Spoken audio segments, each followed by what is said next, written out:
Greetings everyone, please give a moment to make sure everything's set on up. And my apologies for the delay of my usual stream starting time. I got preoccupied, got too in depth playing Stellaris. So I lost track of time. Oops.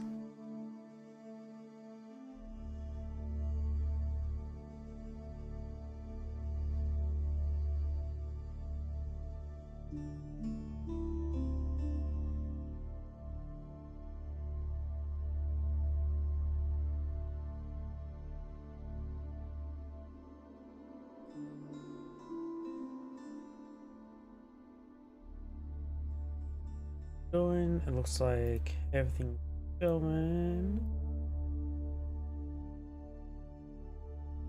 Oh, Rumble appears to be not going. Oh, there it goes, yeah, it's going. Please give me another moment, I'm going to double check my other computer.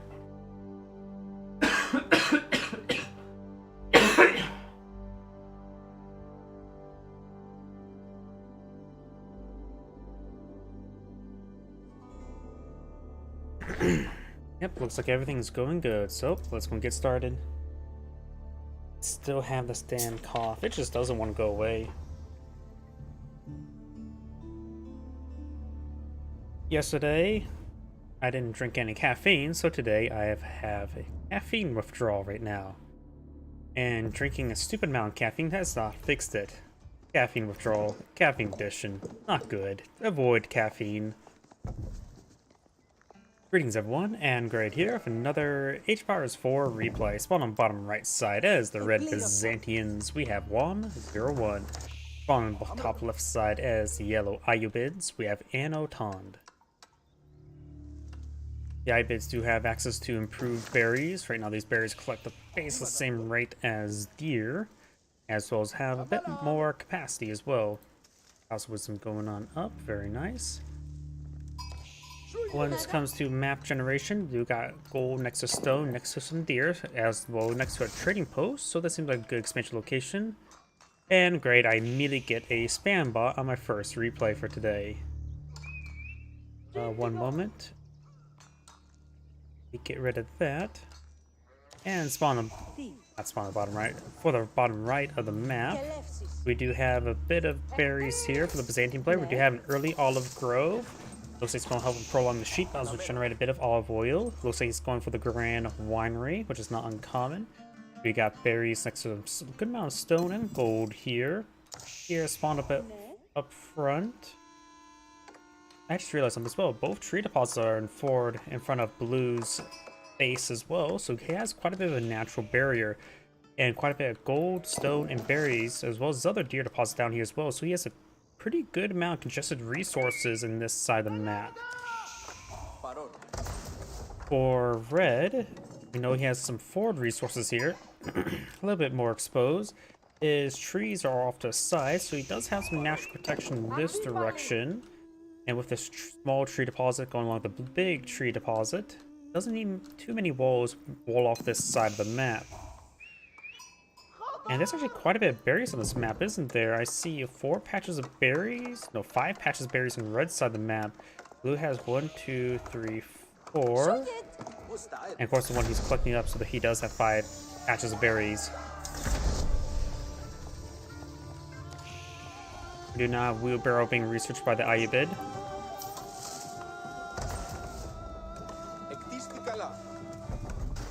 Got 2 cisterns in the field, but not bothering to get the aqueducts to attach to it just yet. Each one does provide 10% max, which is quite nice. We do got multiple spearmen now being pulled up by the Ayyubid player. His opponent is going for some Lunatami, that. They do have more health compared to hardened spearmen, so compared to 2, we notice here you have 100 health, 8 damage, and 1.88 attack speed, versus the spearmen, 8 damage, 1.88 attack speed, and 90 health. So Lunatani, they do cost 10 more resources, but they have not 10% more health, just 10 extra health. Overall, they seem relatively cost effective compared to 2. But the nice thing about Lunatani is they also cost 80 food and 10 wood rather than the 60 food and 20 wood of the Hardened Spearmen, so that costs us more towards the food, which is easier to collect up, as wood does have diminishing returns.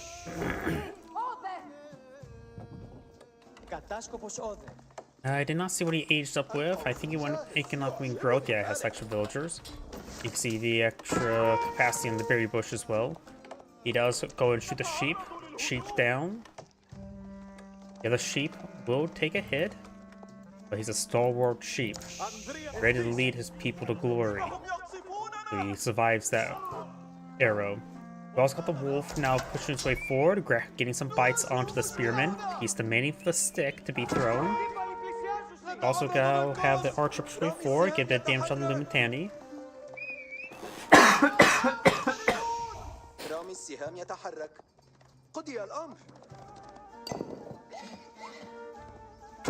Now even players are pulling out more and more archers. The Byzantine player does get a mercenary camp on the field and going for some javelin throwers, a good all-rounder range unit, which does do bonus damage as other range units. New spawn groups of 4 at a rate of 160 olive oil, or no, not 160, 460. Outpost going on up, blacksmith on the way. Probably be eyeing for some range damage upgrades. And javelins do also have a large amount of inherent range armor, 3. His opponent is going for the economic researches, has the wood already, so you get all the basic economic research. Right now, the army composition is very similar. Do note that don't generally charge the army value. That generally doesn't count up the olive oil units. In addition to Lumitani, does have, it's considered 80 rather than 90. Because if we do any sort of offhand math here, of course, got the javelin throwers, which are 115 each, and we know that is actually 460, so there should be at least 460, and that's not even at that point. So right now it's just only counting up 4 times 80 plus 70. So right now the Byzantine army is much higher quality, just to say the least.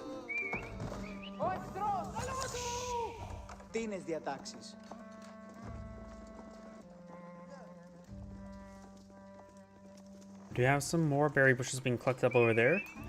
Private gold there. Is he aging up? Yes, he is aging up.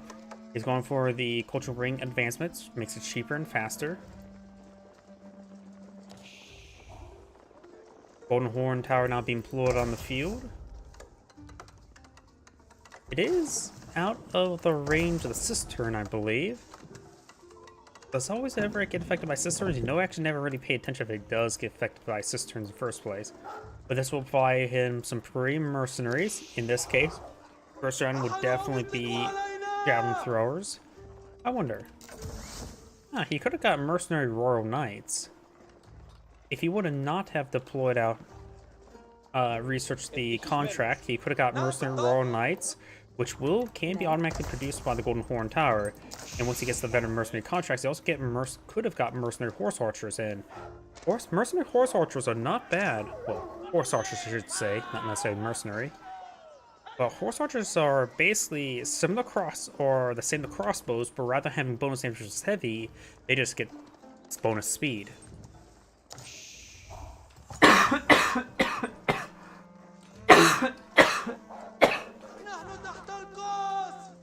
Additionally, if you get the Foreign Engineering Company, they gain access to Boyar's Fortitude as well as Gallon. This villager is going to be pushed to the corner. Doesn't jump. Do a flip. Nope, he decides just to hover there. Which is so impressive. But now, he losing that villager means he's now pinned to the corner, and they are not going to do flips either. So he will lose all those archers for killing one villager. That's probably not worth it in the short term, but in the long term, it would be worth it because that villager will provide value given enough time. I think the base collection rate of a villager right now is like, let's assume 50. And he did lose 4 or 5 archers there, which is a value of 400. 80 times 5 is 400. Right? Yeah. So, and 50 divided by... Oh, I suppose 8. 8 minutes. In 8 minutes, if my math is incorrect, that villager, killing that villager would have been worth it. That's probably not correct. No, it was 80 seconds. Oh yeah, that's definitely probably worth it.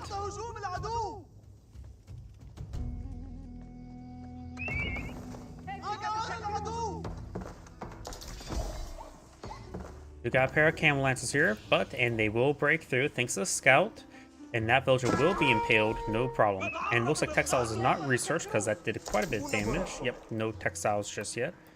I collect the berry bushes on the high ground, which is relatively safe. But of course, they can be pushed to the corner as well as again.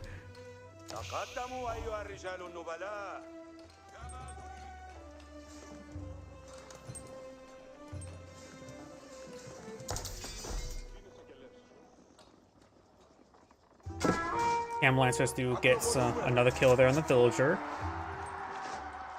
Javelin throwers do have good base damage, so they're able to punch the armor a little bit better, even though they don't have bonus damage versus armor. So far, Blue's killed off 4 villagers, so it has a nice little villager advantage. Now I got Maganel being pulled on the field. Do have some Guillaumes being pulled out. Paradorf's on the field as well. Red has picked up 1 relic, while Blue has claimed 1 relic. The monk will spot everything there, though he may have not spotted the Maganel. I don't... Cancels that, but I don't think he needed to cancel. I don't think he had vision of it. Maybe he did? Monks? What's the vision range of monks? Sorry, I never really remember that on top of my head. Yeah, that's actually a chance the monk could have spotted that. Not sure. But he probably wouldn't get it constructed either way since the army was advancing. We do now have the wool bull over here by the dervish. And a scout will barely escape out of there. We do have the camel lancers on pushing forward. Limitani and Varanian guard trying to stop him. We do have a nice square of olive groves here. This one probably not being very well placed, honestly. Could get a mill right there to help out with that. The Byzantine player does have a decent amount of wood, so as the natural berry deposits are start gets cleaned on up, he can go ahead and collect up or get some more olive groves. 1 village does go down. Textiles becoming a bit of a problem, the lack thereof. Another village does go down. And the last Camel Lancer does go down. Camel Lancers right now, base damage is 12, which is not enough to 2-shot a villager. But the impalement plus the follow-up slash is. Now I got the Maganel right there. Load up with fire.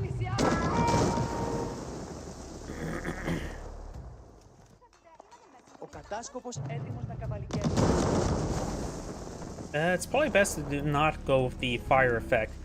The AoE effect is quite nice, or the AoE barrage, but I think the point damage would do more damage against something as thin as a wall.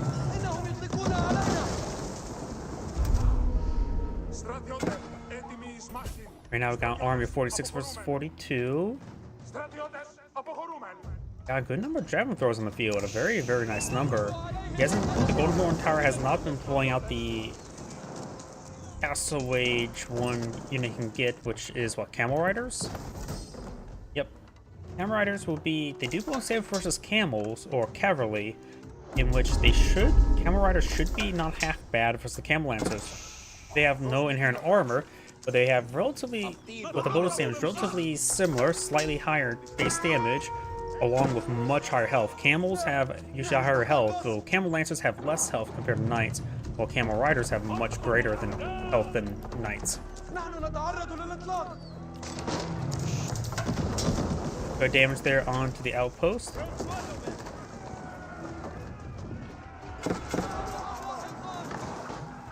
Archer's taking some damage there. Random guard trying to pursue against them. Does take up that archer. Got some Guillaumes along the flank. Random guard taking quite a bit of damage there. Guillaumes helping the mark going down. Javelin riders, javelin throwers starting to get overran. The Maganel does not get any volleys into the javelin throwers. More javelin throwers right there. Dervish here. Could activate Mass Heal to get a little bit of AoE healing going.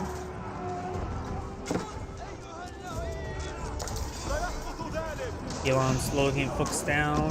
Spring Guard engaged the Magneto, very nice. Vanguard also gained some damage, and that one slice there helped out sniping that Magneto 2 shots for the Spring Guard.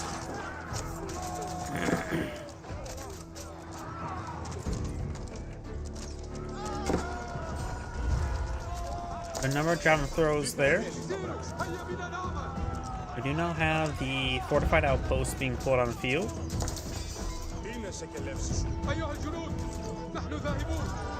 Garvish does go down there.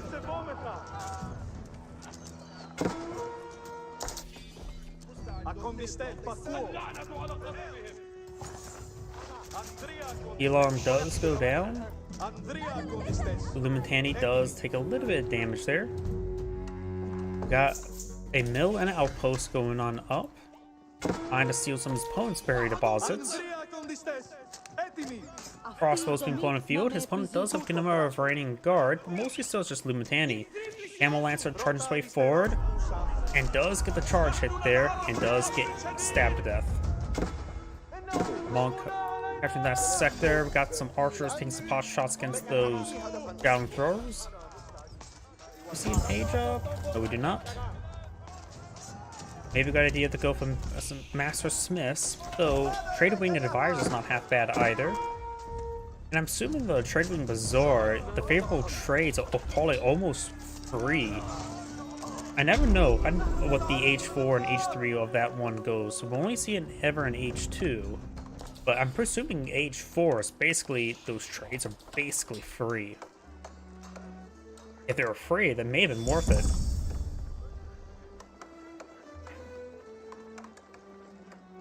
Rather than, and also I would rather see that sort of rechange rather than a random assortment of stuff, which that's too much RNG. If it was like just give supply points to make a number of trades, that would probably be much better. And then perhaps the number of supply points change per age, or the quality or the favorability of the trades get improved per age. It's probably one way to help rebalance that one.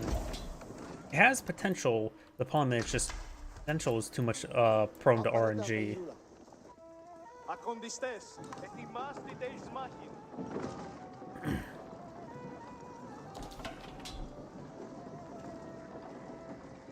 Maybe one way to think of a good way to do it is get one supply point every, say the feudal age one, you get one supply point every 2 minutes and match the military wing reinforcements. But with that supply point is gives you a free choice of anything there. Maybe a little bit too powerful compared to, say, military wing reinforcements. But of course it also means military reinforcements does also provide the cavalry to build siege units, which is actually very powerful that people don't really use. But those are just ideas. Maybe one supply instead of one supply point every 2 minutes, be one supply point for every 3 minutes, or a free trade, and those supply points can generate over time, so you don't have to really go for it. You can, but it probably take time to deploy those supply points, so you can't just spam click it out to get a whole bunch of defensive mercenaries. Those are just ideas, though.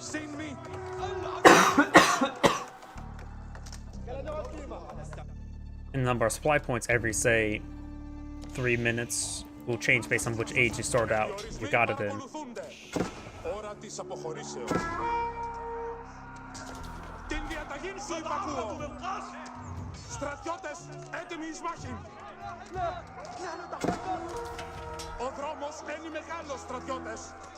Over here we do have some of the Varanian Guard or Lumitani's gone down there.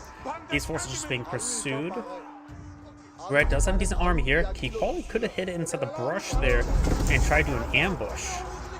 His opponent didn't have a scout in the region, so he could have got an ambush. But right now the problem is he doesn't have any spearmen in order to gauge the camel lancers, even though they're there in small numbers. Just because you get an ambush doesn't mean it's going to be a good ambush. Oh, there's a good number of Lumitani there. Red's armies are slowly backing on off. Some of Brandon Garson will be left behind. He does not have teardrop shields to improve their movement speed. No wait, that's a movement speed for Limitani, right? Not the Brandon Guard. Starting to engage now. Some of the Camel Lancers are getting stabbed to death. Ground Throwers getting some good damage. We got Sultan's Mameluke research now. Well, research. Ground Throwers doing a good job of not focus firing, which means they're not doing a whole lot of overkill. Red does lose his front line, so he does need to start falling back.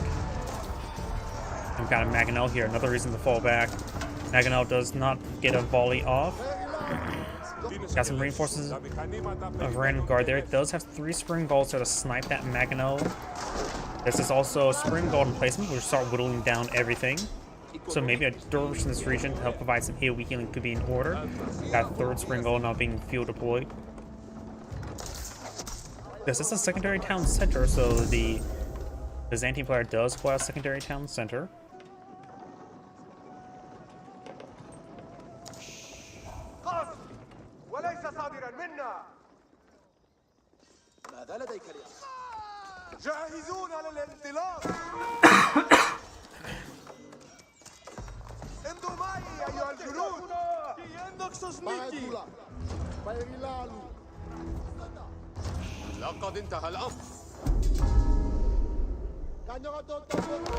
Who just got textiles research, so Nas Village is a little bit more durable.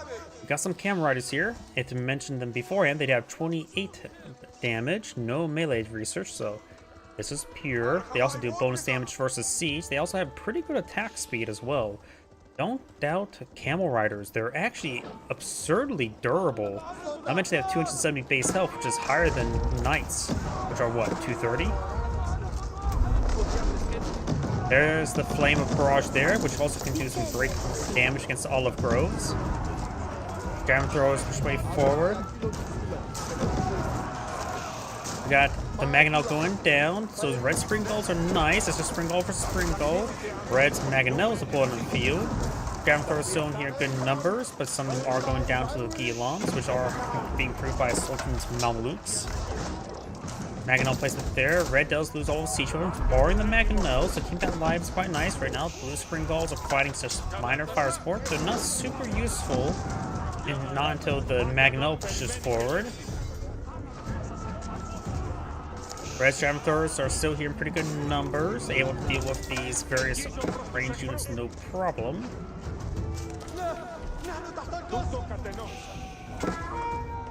Camel Riders now push way forward as well.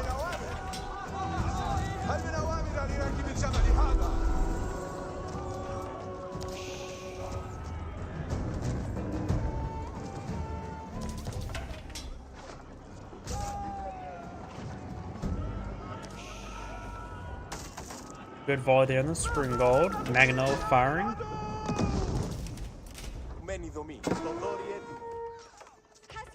Villagers are now shaking that Limitani. Another round of Camel Riders now being deployed on out. Fly from the Golden Horn Tower. Yes, it is.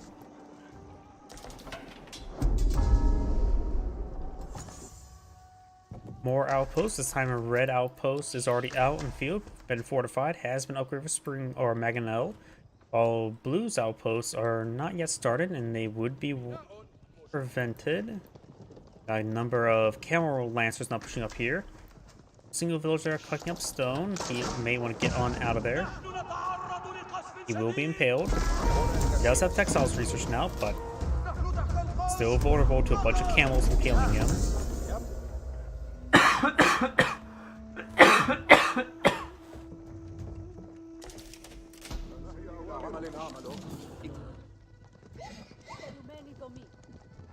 Got a round of walls now fully built over here, as well as secondary walls there. He has cleaned the berry bushes over here. These berry bushes are still slowly being cleaned on up. Still actually a decent amount of berry bushes there. So maybe a good idea, oops, sorry, my microphone. Maybe a good idea is to send another 3 villagers up there. I would say it would be adequate number to collect those up at a reasonable rate.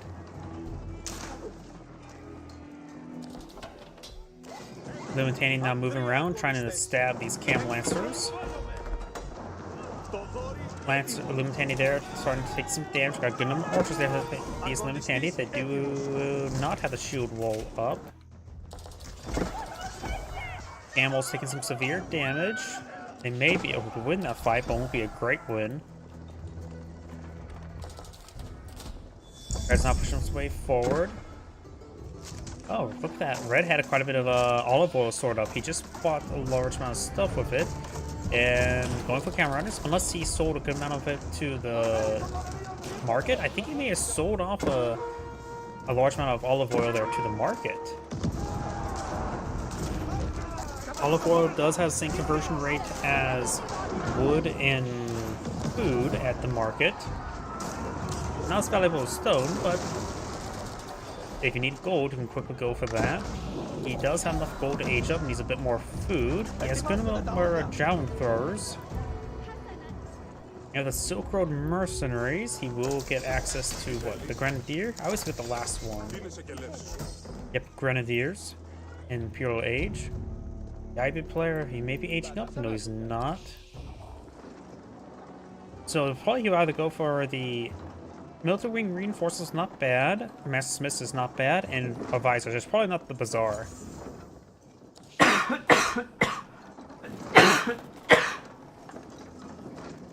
You see now the Veteran Spearman Research and the Ford Engineering Company. This will improve his camel riders to have additional armor and provide additional armor. Additionally, you have access to olive oil units. Grenadiers will be deployed on available as well, which may not be half bad against the Ayubid, since they do have more of an infantry composition on the field. That is getting decaptured. Wall does go, or gate does go down. Villagers trying to quickly build up another round of walls. I don't think they're going to be successful. The Brandon Guard have broken through, so I'm slicing up some of these villagers. We do have the Guilons and archers and a good number of crossbows engaging.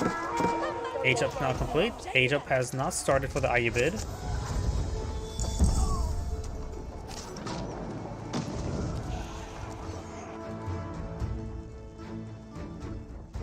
Brandon Guard now engaging the villagers.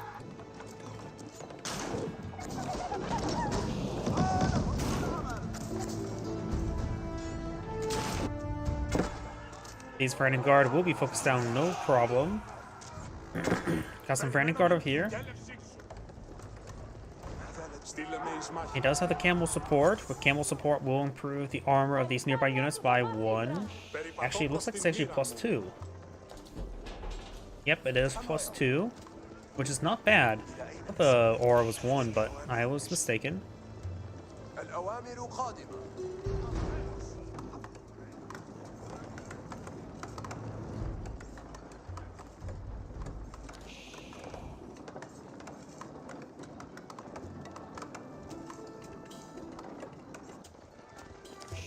أوامر جديدة.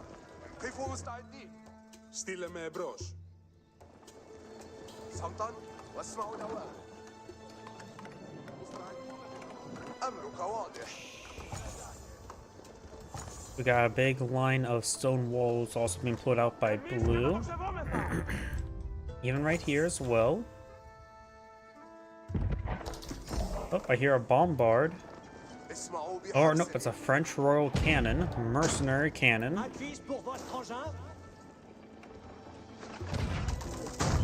Now, Royal Cannon has quite a bit of a family back home to feed. That's why he's on the war.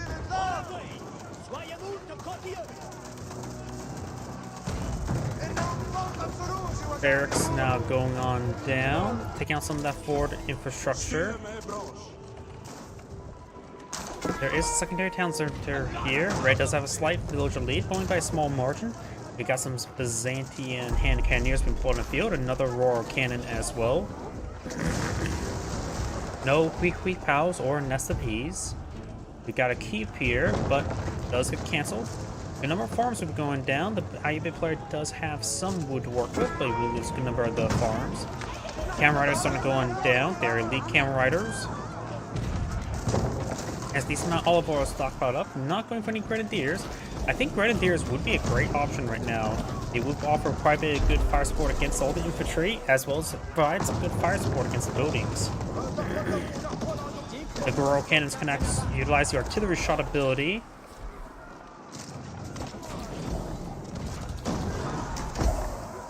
And there's a good amount of archers right there, so the artillery shot ability there could be quite useful. He also has a Mangonel firing away. Got a Mangonels here as well, being picked off by the Rural Cannon. And there goes all the artillery, or Mangonels, for the Ayyubid player.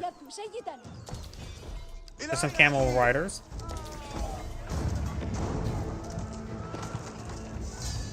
And blue does back of the game. This Angrade saying, thank you for watching, and on to the next replay.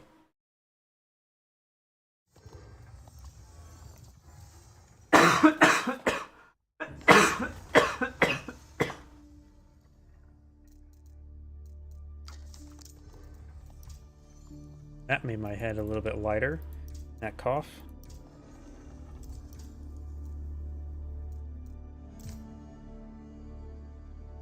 Things too short. Too short. Could do that one, but it's a little on the short side. Ah, here we go. 33 minutes.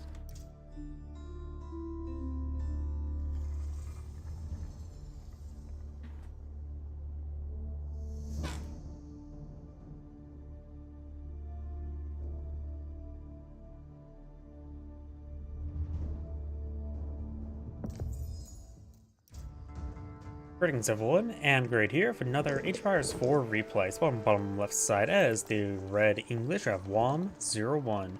On top right side as the blue Jeanne d'Arc, we have MYI Zeroton.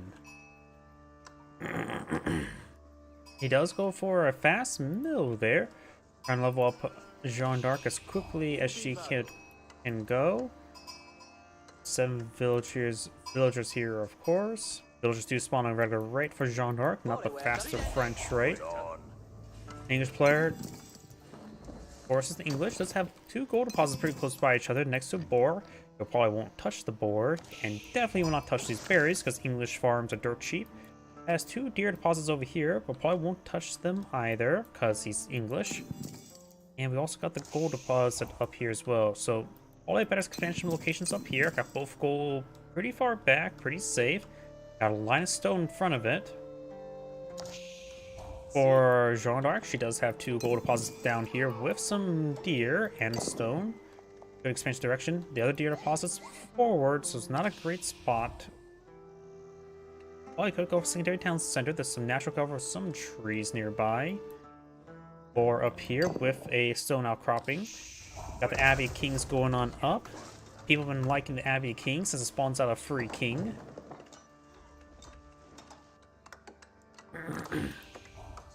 We now got the School of Cavalry now being deployed on out.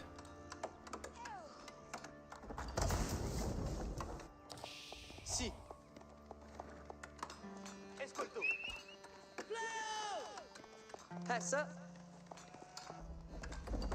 And the English player is going for some stone, so is eyeing for a secondary town center. Use the king for some aggression.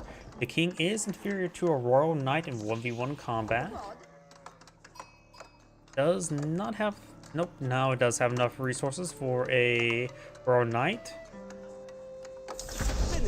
And royal knight is not queued up just yet. There it is, the royal knight's now queued on up. And now Jeanne d'Arc is building out a lumber mill. She should be pretty close of leveling up. Let's switch over to her. English player has advanced next stage, and Jeanne d'Arc's going for the Huntress variant.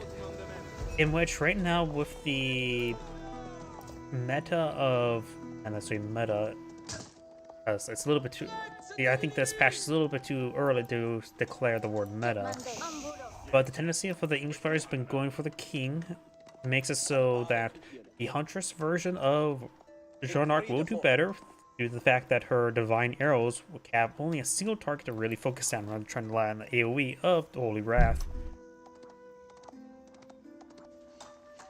Additionally, I think the Huntress variant is better in the later levels, since the Divine Arrow in level, when she's level 3, will one-shot most like basic light units such as archers and crossbows. And the level 4 variant, she basically just fires off grenades. Holy grenades. The king has taken that damage there. Divine Arrow was not utilized. And the Royal Knights are pursuing. The king does move at a faster rate than normal heavy cav, but is still slower than horsemen.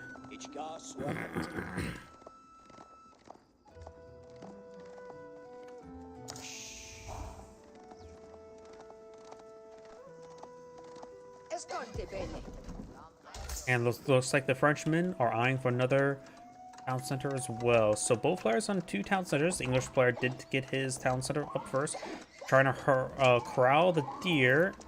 That was poorly done there. Corralling the deer towards the town center. Very nice. The English player is being defensive. Knows there's multiple Royal Knights in the field. The king is over here, so never mind. This is literally entire English army right here. The king's still trying to keep the Frenchmen corralled in her own base. Jarnark's not eyeing for survival techniques.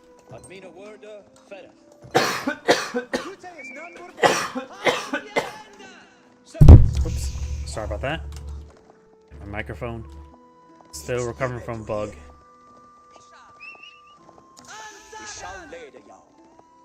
We do have the Royal Knight and Scout move around. We do have now the Boar being engaged by the Huntress.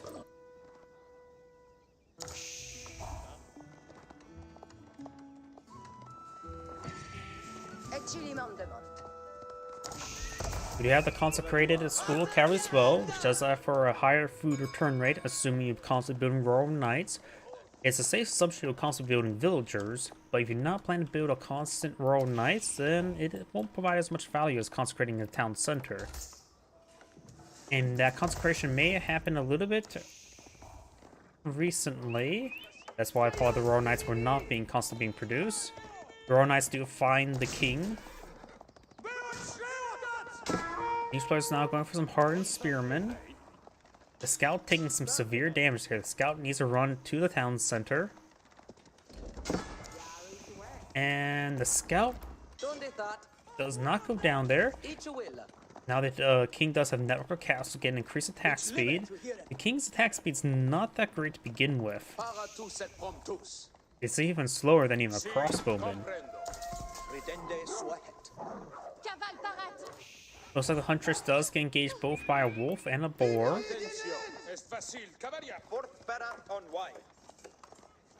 We got a decent number of spearmen there who probably should stick next to these villagers. Use their sticks to keep the stick with the villagers. Okay, that one was bad. And this Royal Knight now push way forward, trying to set the stone deposit, which he's not currently collecting from.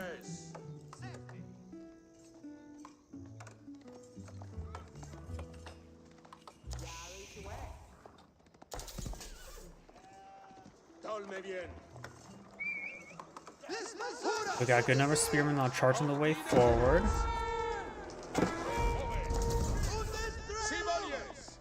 We'll try to go for attack in 2 different directions. Unsuccessful.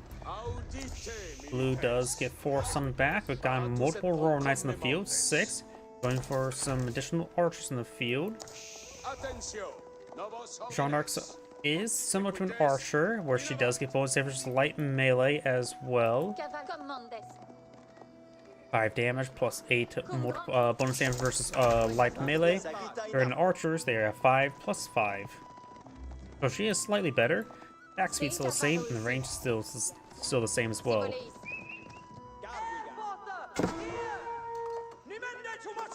The king does find some slices there. The king can't 2-shot villagers. The lance damage is 24, and the great sword is 16, so that's 40 damage. We do now have the white tower now going on up. I don't really like that spot for the White Tower. Off to the side. The White Tower, in my opinion, should be in the front to be a tower, a defensive keep. Why this is closer by to his deployment location, didn't want to spend time to get to a more proper location. He, of course, does have a good number of spearmen, so gaining veteran spearmen would be very useful against Jeanne d'Arc. And maybe getting out some man-at-arms to help engage the archers as well wouldn't be half bad, or some mangonels. The White Tower can produce mangonels. Yeah, I'm thinking spearman mangonel would be a good composition for the English player.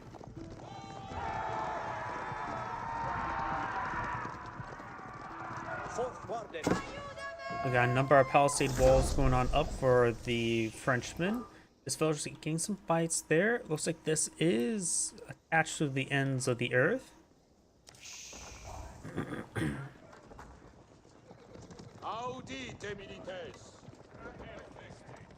Down here we do have the scout and king still moving around. The king does receive stats upon level aging up. +1 armor, +4 damage, and plus X amount of health. And I think the attack speed's slightly faster, but that may not be.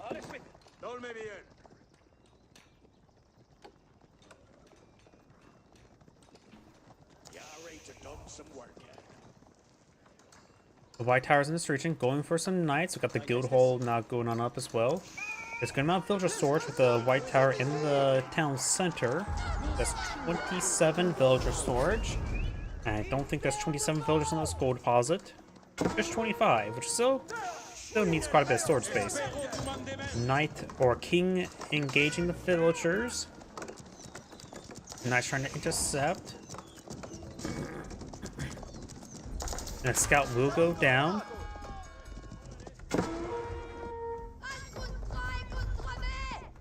That villager does get stabbed to death.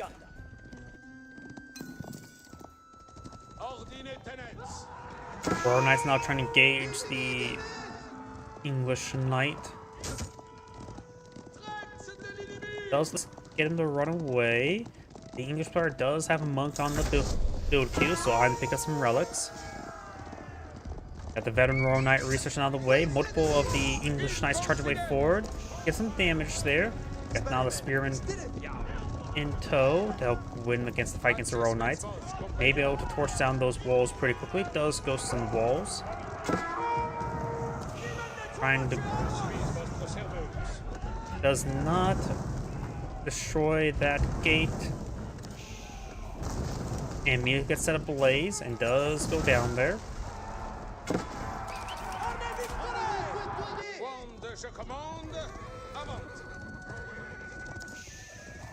Monk here may get stabbed and impaled.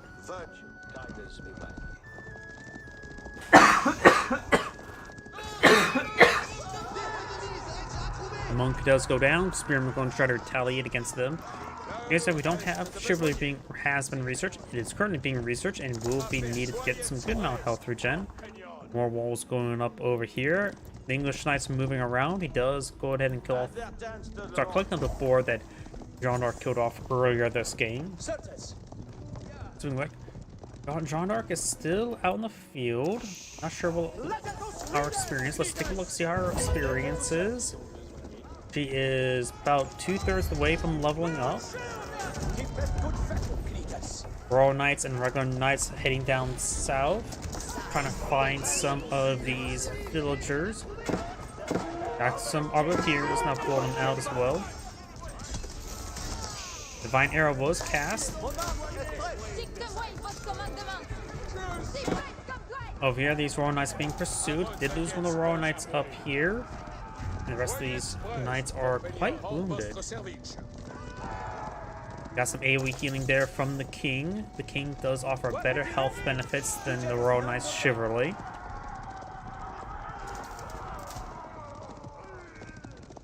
Chivalry provides what? 1 health per second regen, while the King provides 2. Literally, their English medical care is twice as good than the French.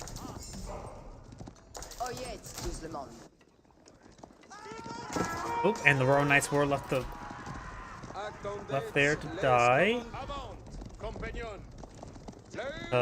Knights are not getting some health regen there. A couple English Knights will be trying to move forward, denying the health regen on one of the Knights. Now, line of palisade walls there. Blues picked up a relic, in which the king will spot it. And the monk goes down. Royal Knights decided not to go through the gate. Probably been a good idea to go through the gate.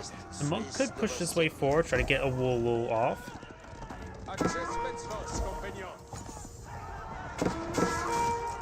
English Knights push way forward. We're seeing quite a bit of damage from the Arbaletiers. Divine Arrow has been cast. Jeanne d'Arc must be pretty close to leveling up now.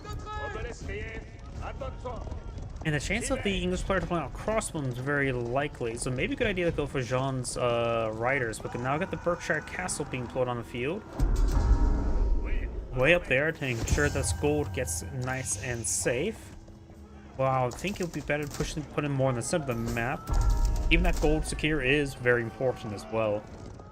Because without that gold, he will lose.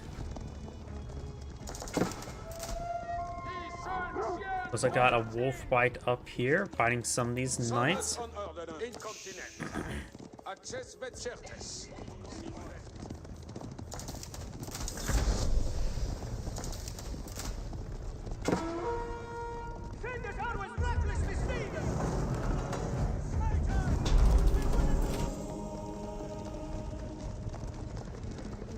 We do now have the enclosure research on the way for the English player.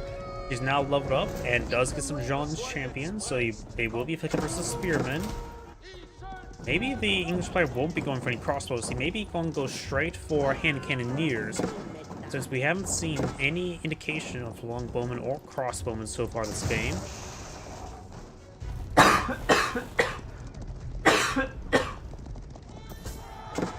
The king and the knight's going to be hung out to dry.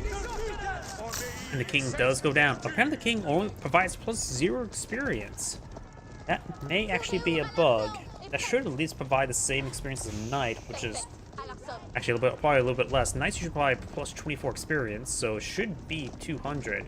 Then again, that may have been the first king. The first king is free, so maybe that's one reason why that king only provided +0 experience, because I don't think he's lost a king yet. And maybe the first king is lost. And the first king is free.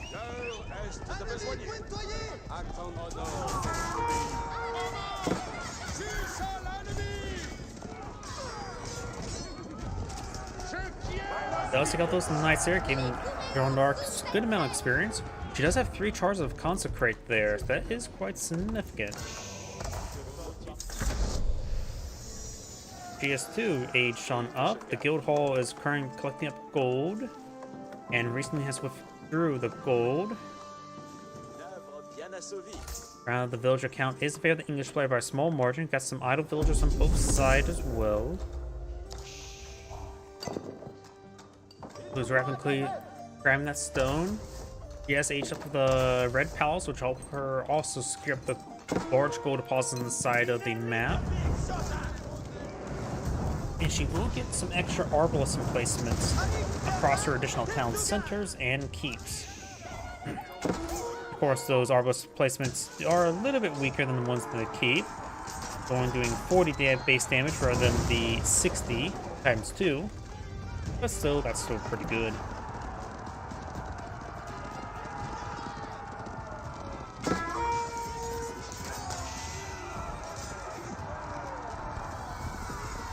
Divine Restoration has been utilized.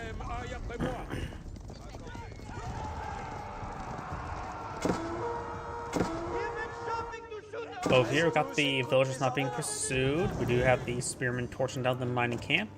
And now we've got these spearmen trying to find more of the villagers as well. So blue has a good number of spearmen trying to stab his villagers.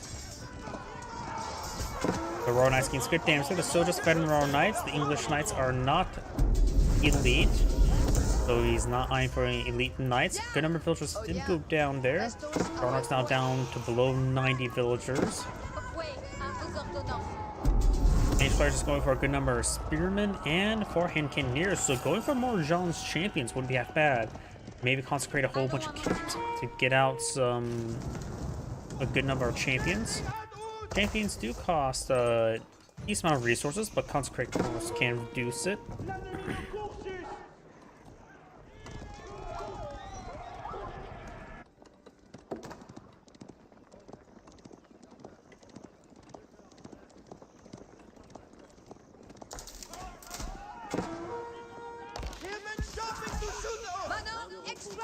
Good number of villagers here going on down. J'attends vos affiches.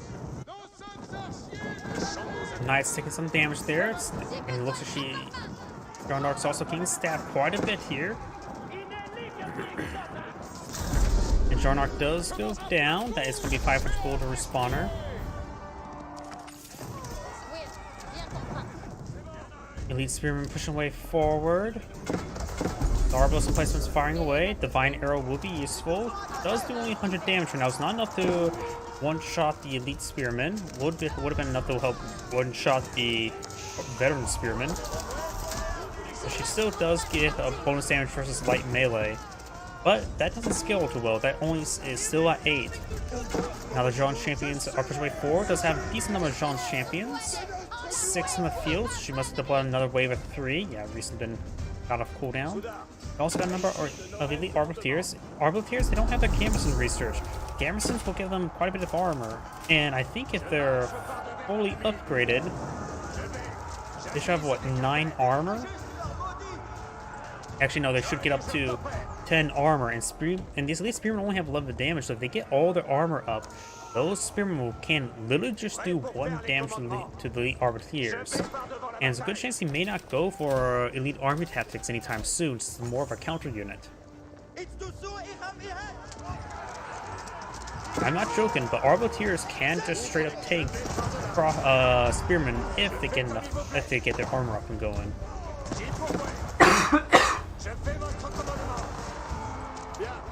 We got Gambersons and crossbow swords both being researched up. Lead some of the walls there to allow for better formation to get on through. The King's also leading the charge as well. The King right now does offer nearly 400 health, has 4 armor through the inherent armor, and offer does do decent damage right now. In between conflicts, you can get some good health regen on these forces. We do got a good number of French traders here, but they will be picked on off. They want to reinforce the trade line with stone walls. Still just have some feudal age archers, no castle age nor imperial age archers. King quickly goes down to Arbaletiers, probably good idea not to redeploy out the King. And Cannoneers getting some significant damage there. Does not activate the passives for additional range armor, which is going to be very useful to resist some hand cannoneer damage, as well as the extra range to outrange them. Turn push way forward. Arbaletiers starting to get engaged in melee. Right now they do have 7 armor, so they will withstand most of the archer or the spearman damage. The armor attack is on the way. Only has +1 damage so far. It's not going on up. Hand cannoneers can a little bit tied up on these other structures, and the arbalest emplacement will do significant damage to those hand cannoneers. More Jeanne's champions probably a good idea, and Mangonels. I think Jeanne's champions, Mangonels would be a good composition for Jeanne d'Arc. Another keep going on up. Jeanne has almost all 4 charges of Consecrate available, and does have quite a bit of stone stored up, so going for more keeps wouldn't be half bad, and go for more champions. That is now fully built. Jeanne's champions do have a 15-second build time, which matches Spearman production time and English man-at-arms build time. There's quite a bit of defensive arrows here. The English player does not have siege engineers to quickly build off some battering rams. It does have access to companion equipment.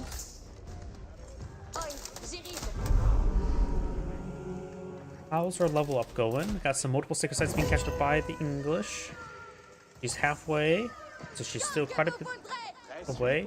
Does consecrate some archer ranges and the siege workshop,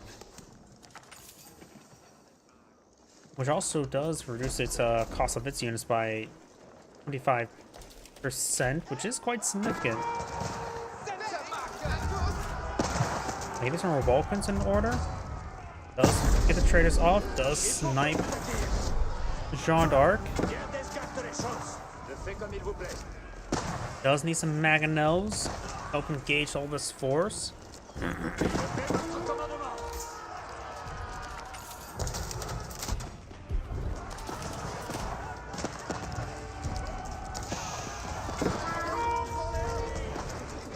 English players deploy up more hand cannoneers and more spearmen.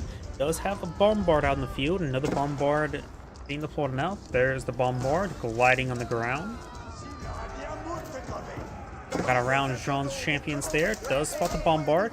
You can use Divine Arrow on siege weapons.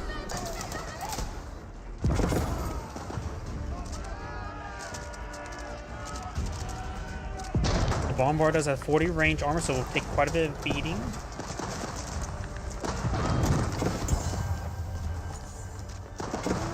Got incendiary arrows now researched. Arbiter is doing 20 damage per shot approximately.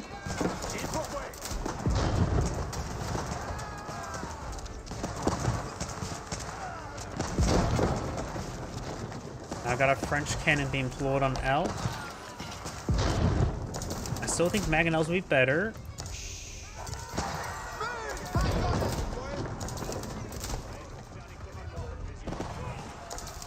Red apparently has so far killed off 54 villagers in the entire game, which is quite significant. I haven't been paying attention to that. There may have been some good engagements there to kill off a good number of villagers.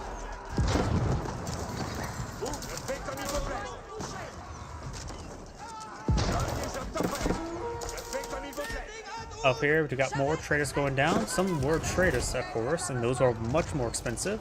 I wonder, does not have the merchant guilds research. It is a little bit expense, to say the least. And right now, Jean d'Arc actually has plenty of wood and gold. You lacking food. I want to click on the guild hall there. No, that's the town center. Jean d'Arc has not been redeployed just yet. Probably a good idea to get her redeployed and at least keep her in the regions to get her experience going. The French cannons take some damage. Does have 40 range armor, so these hand cannoneers are doing about 2 damage per shot against it. The French cannon does go down. The bombards are wounded but alive. Another French cannon pushes his way forward. Horsemen, veteran horsemen charge his way forward. Jean d'Arc has been redeployed on the field. Jean d'Arc still has plenty of resources. Going for a Mangonel now. Very nice.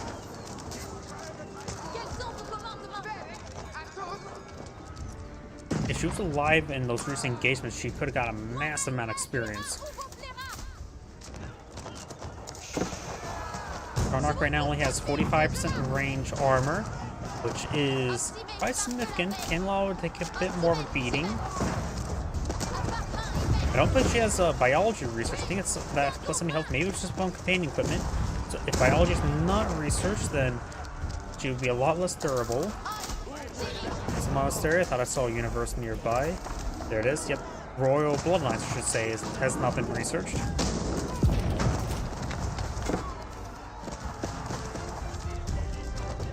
Keep is still repaired up. Not quite nice. This town center's Arbalest in place was doing some good damage.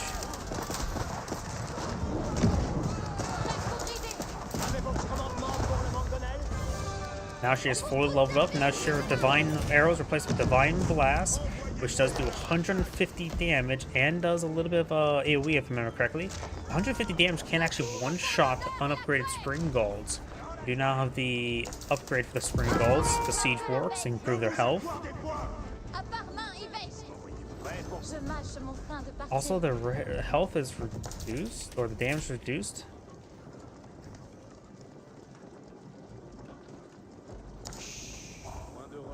The health is red, like if it was being reduced by something. I'm not sure what it is.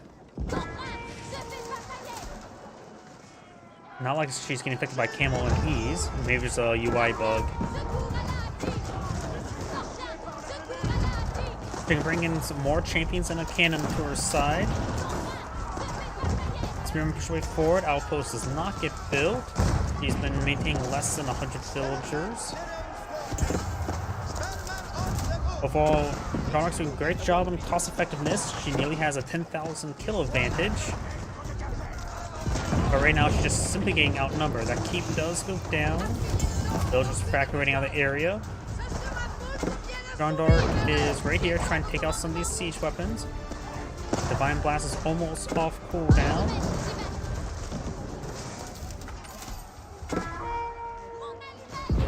We do also have some red walls and keeps over there to deny the traders. Bernard's taking severe damage here. He does go down.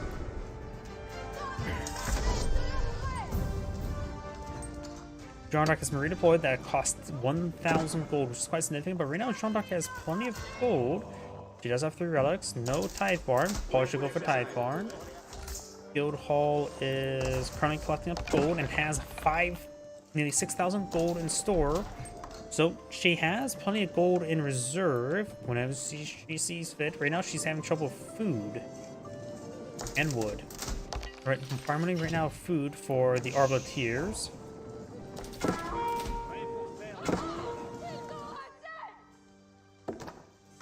Outpost there does get upgraded for Bombard. Remember, Bombards, these Bombards can be affected by network citadels, and this citadel has been set ablaze.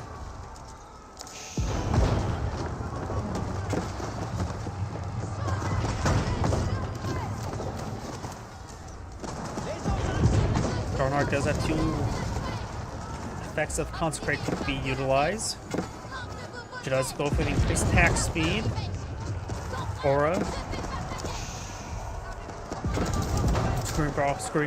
Spring Gold, trying to persuade forward. Does use Divine Blaster, which right now is enough to one-shot a hand cannoneer, which is very nice.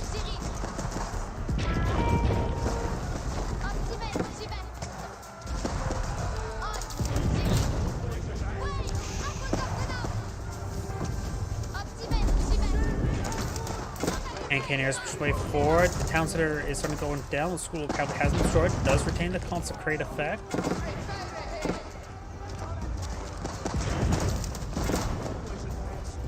Darnar's taking some damage. She will take like 60% less range damage, but she does get gunned down there. Plenty of gold there. And Darnar does have plenty of gold inside the guild hall. But right now, she's just having trouble deploying out any sort of force in the field. Going for a Mangonel. I don't think Siege Works is research. Maybe it is.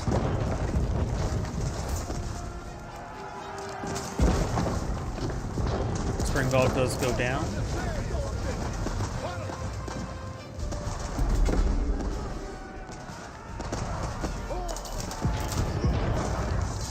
And Jean d'Arc goes back of the game. This is Angrade saying, thank you for watching, and on to the next replay.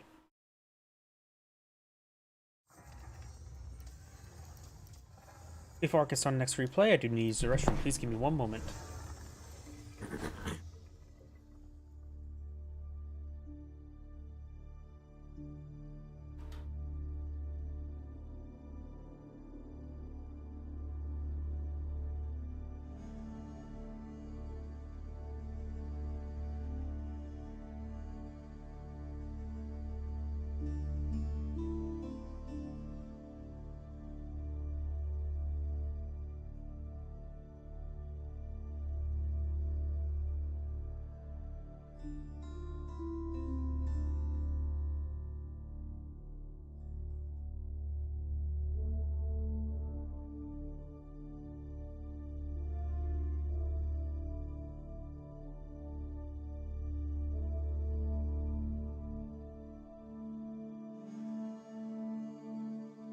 Sorry about that. I'm back.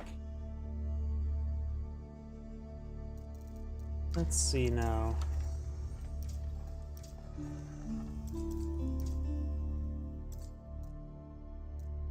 That was Gorge, right? That was this one, right? Yes, it was. Yeah, why don't we do? Oh, not off. Ah, can't speak. That was his last cast Mongols. Did have cast just English, but I cannot speak right now. Ugh.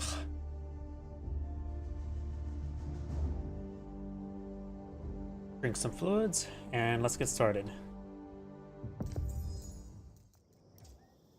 Greetings everyone, and Great here for another Age of Empires 4 replay. Spawn on the bottom right side as the yellow Mongols, we have Kill Jardi. Spawn on top left side as the red English, we have Wom01. Who immediately invests early wood onto some farms.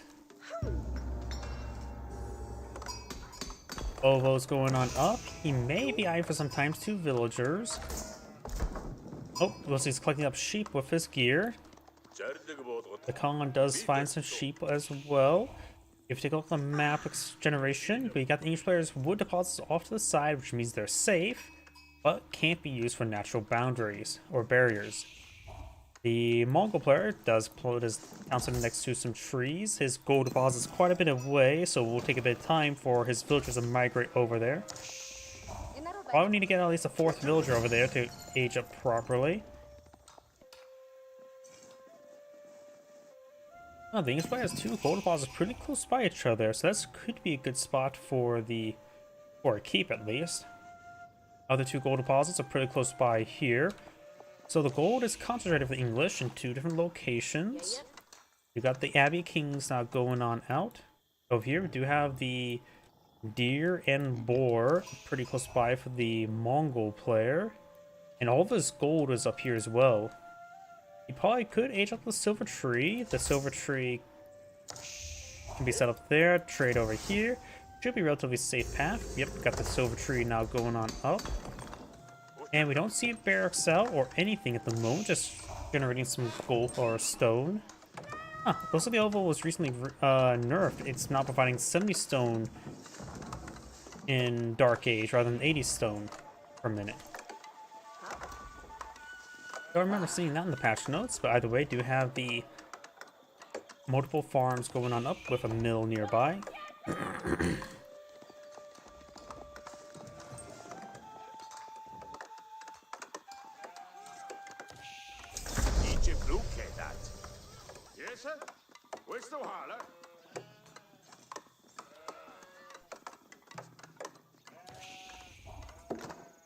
We got the lumber camp now going on up. And it looks like got quite a bit of wood being gathered up by the English player. The king will provide quite a bit of aggression on the map.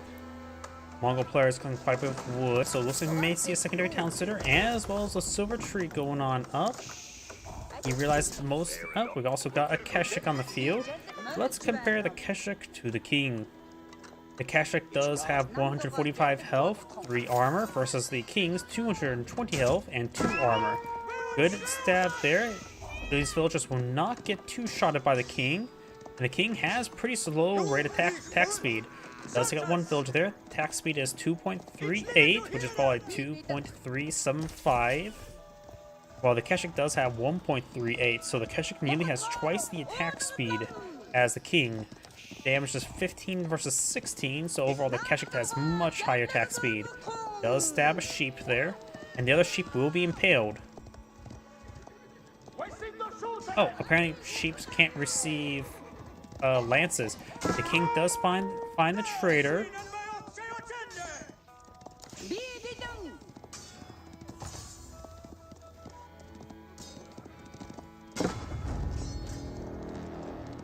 This traitor does get the drop off of gold there, so will partially pay for itself. And the silver tree does. Traders are still pretty expensive. They cost 100 resources each. They only got half the value in return. Good number of sheep on the Khan, so you may want to make sure that Khan gets back home. We got multiple Keshiks on the field. Must account for a ×3 Keshik. I wonder.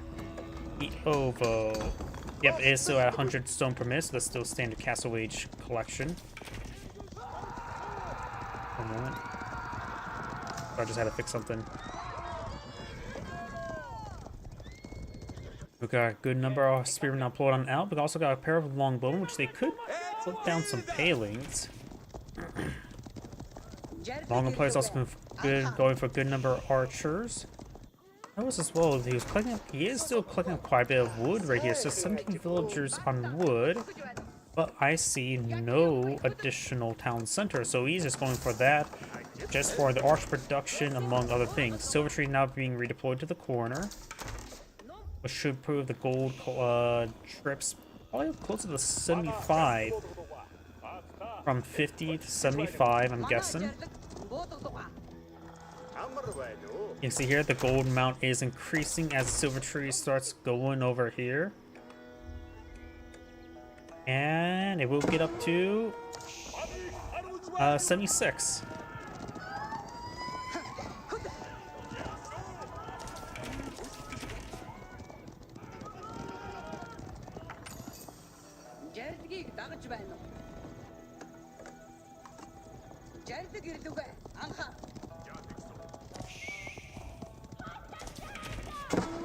And we've also got some ×2 archers been put on field. The king and the scout stabbing the trader once again. Trader does go down. So far, he has one trader left in the field, so he's killed off both the traders. Only one trade has been made. So overall, great work there by the English, really hitting the Mongolian economy.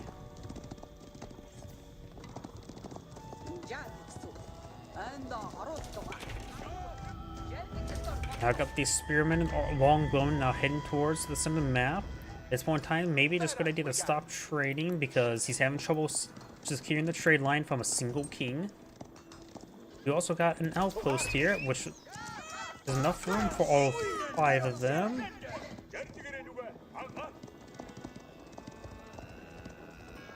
We got a good number of Mongolian archers in the field. Got 21 archers, which the longbowmen are quite good, but they're simply way outnumbered. The spearmen will be ripped apart. The Keshiks do get a spear brace there, stopping one of the Keshiks and killing him off. We got a speed arrow there, so the archers can quickly pursue. Quickly close on in, gets a kill on multiple spearmen. Only one Keshik now remains. No Keshiks remain. Right now the king is trapped, so the king will go down. Longbowman gains some free damage. Trying to set a step towards the longbowman. The king is dead. Long live the king. Once that gets requeued on up.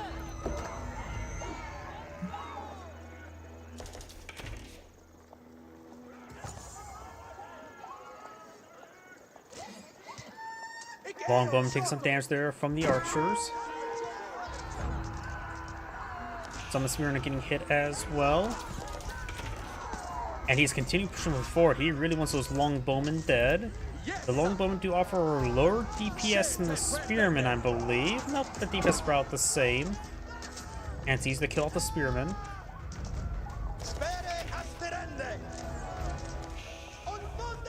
So it's probably a bad idea to allow those spearmen to get any stabs off.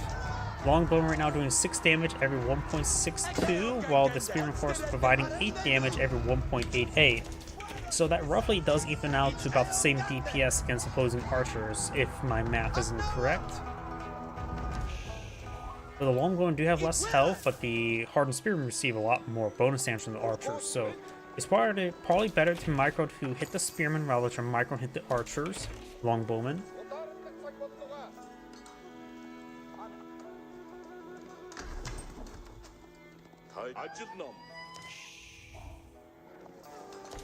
Hunting falcon there. Long live the king. Got more ×2 archers been put on the field. Another Keshik has been put on the field. Trader production is now resuming. Has 3 traders on the field.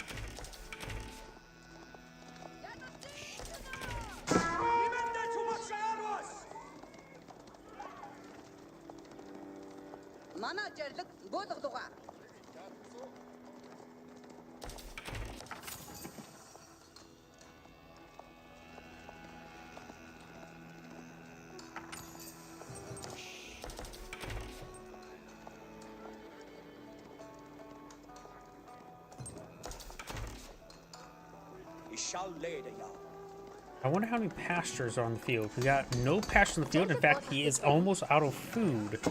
There's some berry bushes going to be utilized there. And we now got the trader taking some hits. Over here, we got the Mongolian archers pushing forward. Does take out some spearmen. Still no more additional civilian deaths. His king once again finishing off multiple traders. Got some villagers over here trying to clean up the small deer deposit there. They also migrate around to grab the fish, the berries. There's actually 3 berry deposits right here. The berries will be collected at a pretty slow rate. No food collection tax, while the English player has dirt cheap farms, which will collect that up at a much more significant rate. Plus 20%.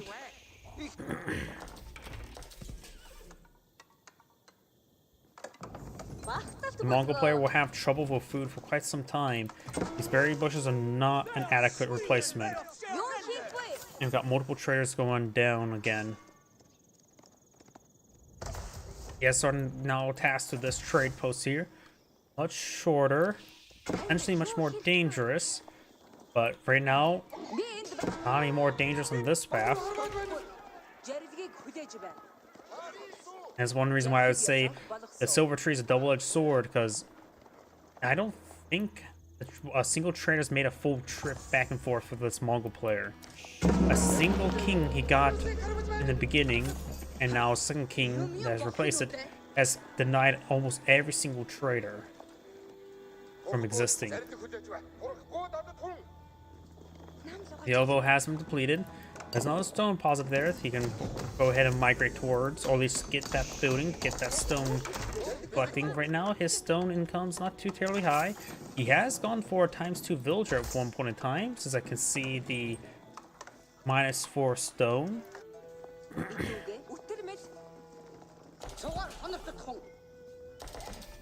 That small deer deposit is already halfway cleaned on up. King's Palace now being built, which is a secondary town center.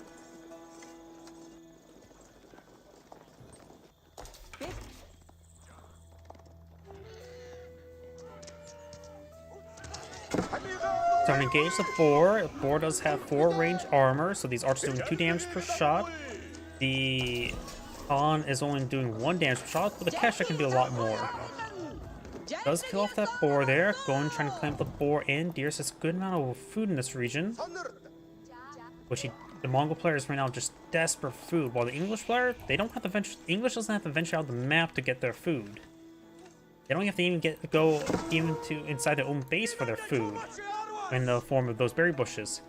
And we've got this king who's still being very, very problematic.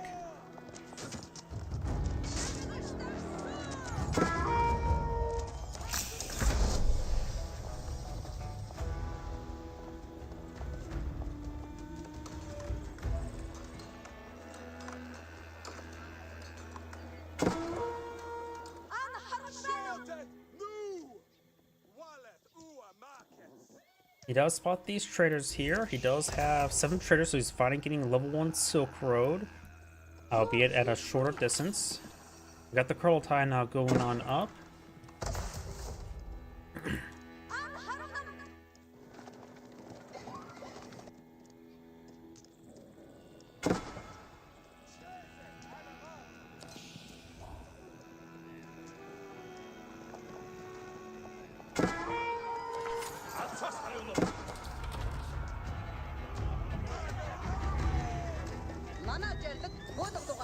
Now we got these longbowmen being pursued.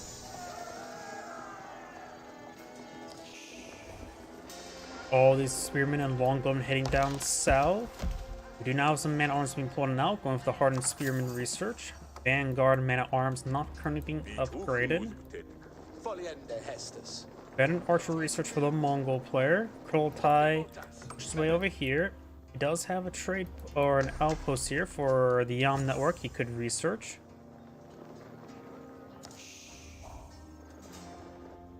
Taking time to collect those berries, still not a good food deposit. He does get level 1 food collection. We do see now Parapashes there, starts generating some sheep. Still trying to utilize the food resources so he can get a bit of a stockpile of sheep, which will be good for our transition, but that's about it.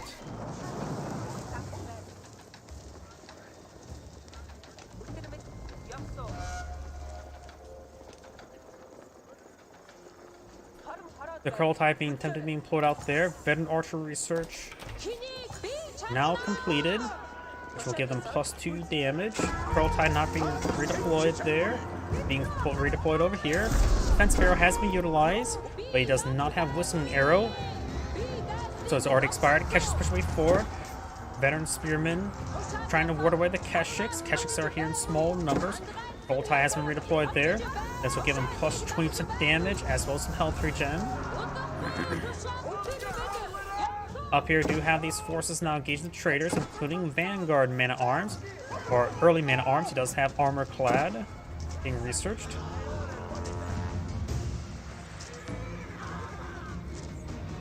The Keshik has gone down. Longbowmens do not have +1 range damage, or they're level 2 range damage. And the Mongol archers will win that fight. He's in a good position there.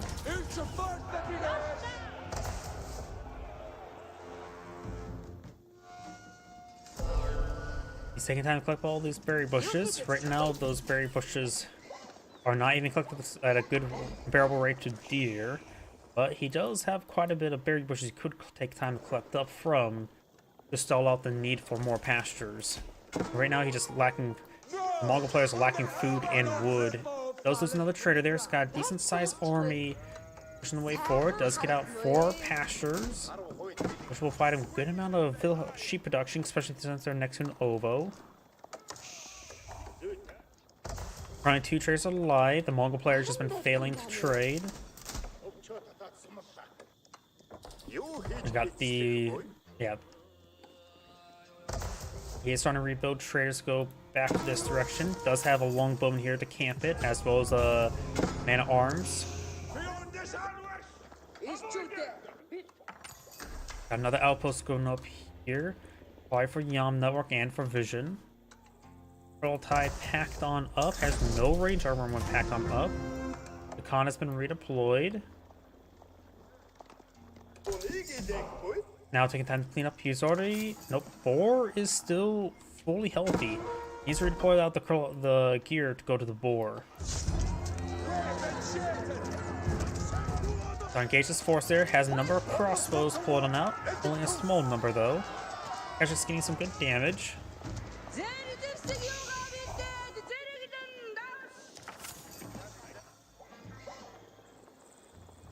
Kurultai almost redeployed. This longbowman's still here.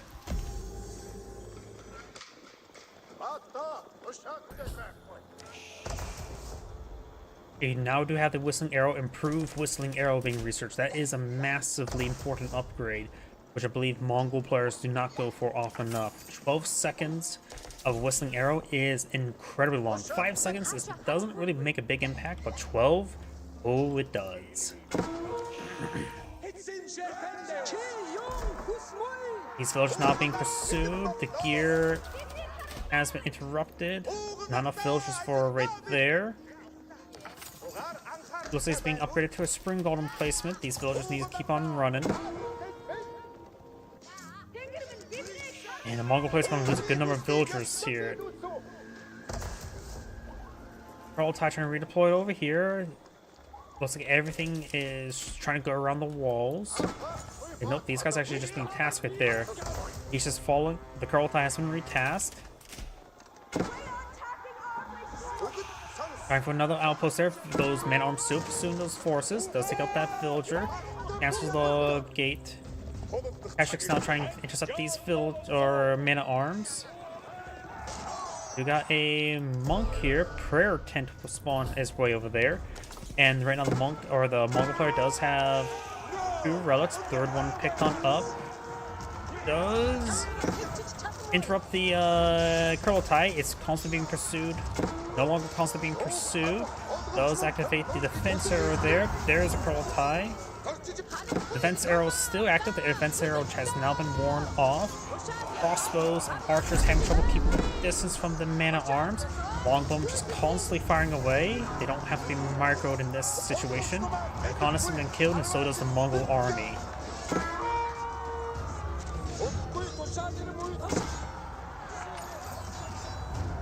And the Kurultai will go down now.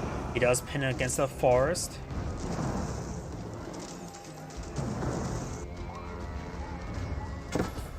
I think right now, Keshiks are definitely going to be a good item. Because right now, they will generally be good against everything here. The problem is, he just doesn't have the numbers on the field. Going for a single ×2 Keshik, going for as many Keshiks as he can. We got more villagers trying to collect up building up more outposts, trying to go for more berries.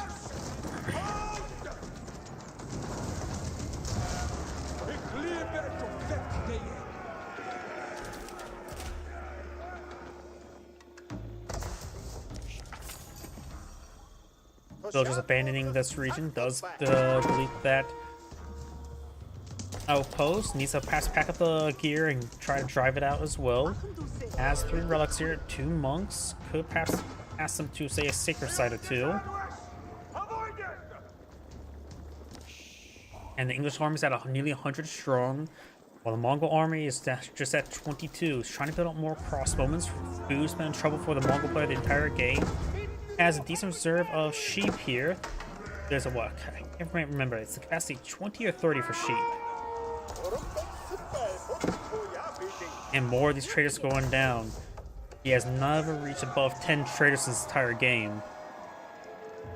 His gold has been cleaned on up. He does have plenty of gold over here.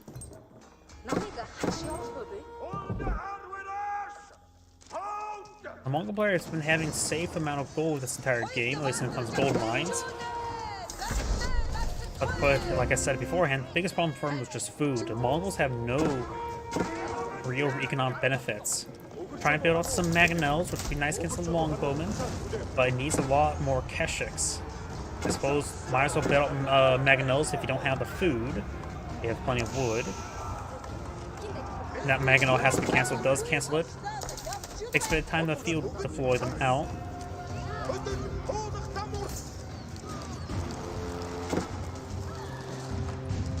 He could try to put another gear over here and migrate the sheep to it. Oh, he has gear right there. Problem is, microing gears are... it's just horrible. That's a quality of life change they really need to improve. Got an outpost here with the shamans pushing each other around. Got multiple mangonels from point of view, which can be very good. They offer decent damage. Now it's once in Imperial Age, in which the elite upgrades, mangonels can be a lot less effective versus these men at arms, since they have much higher health. Got enclosures and elite longbowmen.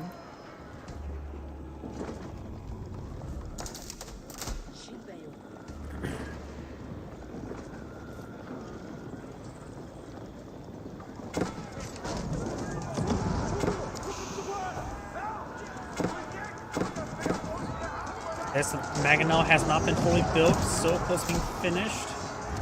He's forced to engage. Maybe we gotta just grab these 3, finish it off. We now got the fence arrow there, giving these Keshiks +2/+2 armor for 12 seconds. Picks up both those mangonels. The unbuilt one's also been going on down.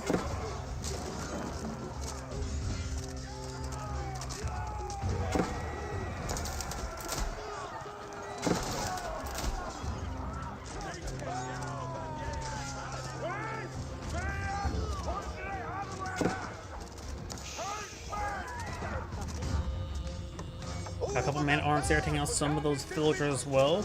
Mongol players down to 45 villagers, so... yep. Keshiks being focused down, the elite longbowmen offer a good base damage. This Angrade saying, thank you for watching, and on to the next play.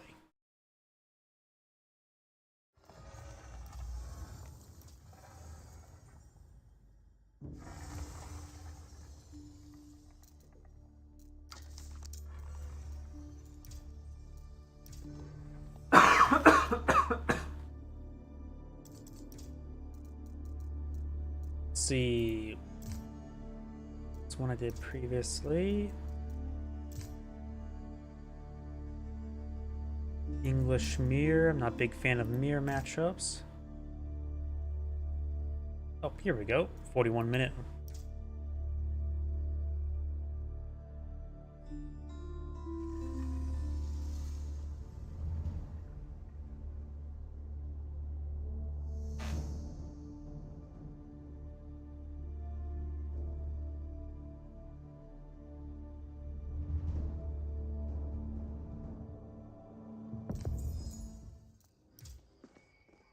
Greetings everyone, Angrade here with another Age of Empires 4 replay. Spawn on bottom right side as a signed Chinese player, we have Krakid here. Spawn on top left side as the Yellow Holy Empire, we have Walm01. We do have, let's see, when it's a field deployment, we do have boar and deer right next to each other, with some 3 sheep as well, 4 sheep right here. So quite a bit of food there. For Cyan, got some berries here, but berries not a great food source, though the Imperial Official can help even that out, the plus 20% collection rate, or drop-off rate, I should say, which is even better than collection rate. And the mill is actually not close enough to the berries here, so it's a little bit of an oversight there.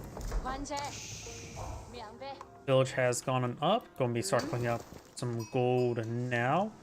Does need a little bit extra wood. Not sure how he got to an uneven amount. Suppose he collected up a little bit of trees earlier on.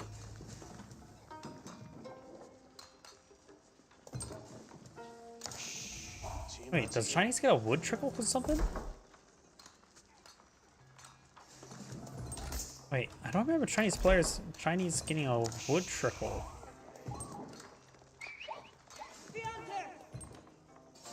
Wait, when did Chinese get a small little wood trickle? What is that even from?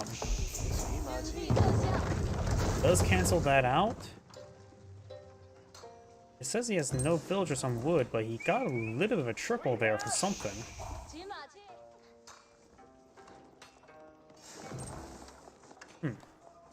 Maybe I'm going crazy. Maybe there was a guy collecting up wood and I didn't see it, but it didn't show up there. On the, oh, he does have one village in wood. Has it always been there? Yeah, I think I'm just going crazy. Out of the way, we go do now the Aachen Chapel blow down the field. Archer range now going on up, so we do have an early archer range for the Holy Roman Empire player. Got the Bardic and the Sun here, Imperial Academy going on up as well.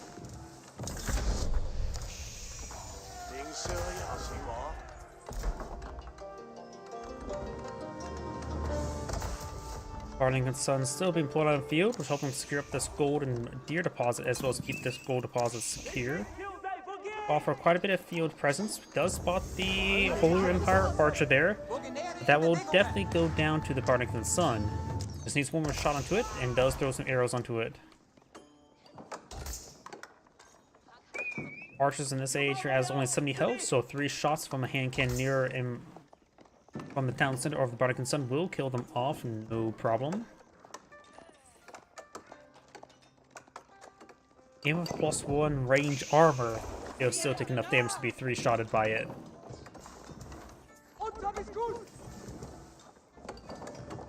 A bit of stone there. Looks like the Chinese players can be eyeing for a secondary town center. As a boar and deer next to each other up here as well, so maybe a good spot for a secondary town center. Scout stabbing that archer, which is not a great spot for the scout, since scout only does 1 damage per shank. The weapon's called a dao. I have no idea what a dao is. It looks like a sword to me. A very dull sword. And also wielded by a limp-wristed person, because even a regular person should be able to bop someone in the head with a dull blade for a decent amount of impact. Either way, the scout does take a couple arrow hits there.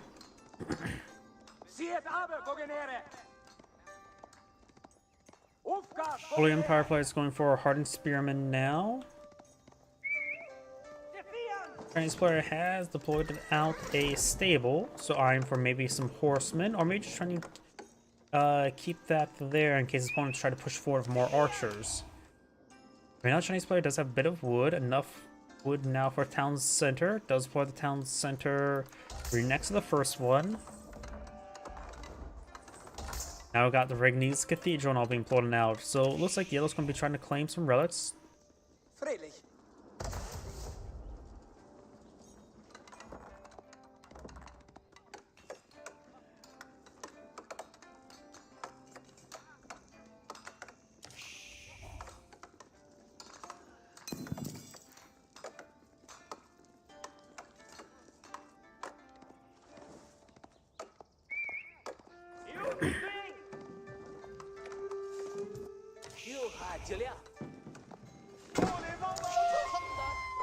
Wolf does go and bites the villager a little bit. Now I got this villager getting bitten as well. I'm not sure what Cyan's doing with this villager. Maybe, oh, let's just go and try to get some walls around the relics. That's what he's doing. This wall may be interrupted. Looks pretty close to me. I wonder, can the monk, if the walls do go up there, can the monk reach over the wall and pick up the relic? That may be a possibility as well. Or prelate, not monk. But looks like the walls will go on up. Yep, does ghost that up, and we'll go ahead and...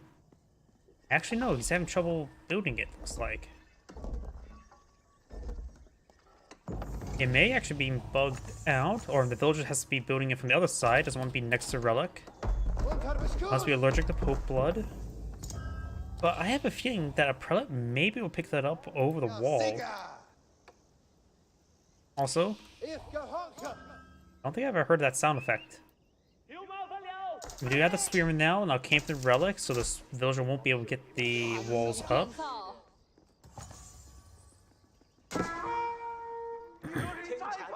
Scout here. We do have these walls now up. Just don't go off the map to go pick up that relic, okay? It's only in case. Don't worry about the ends of the world there. This world is flat and ends right there. You don't have to worry about it all too much.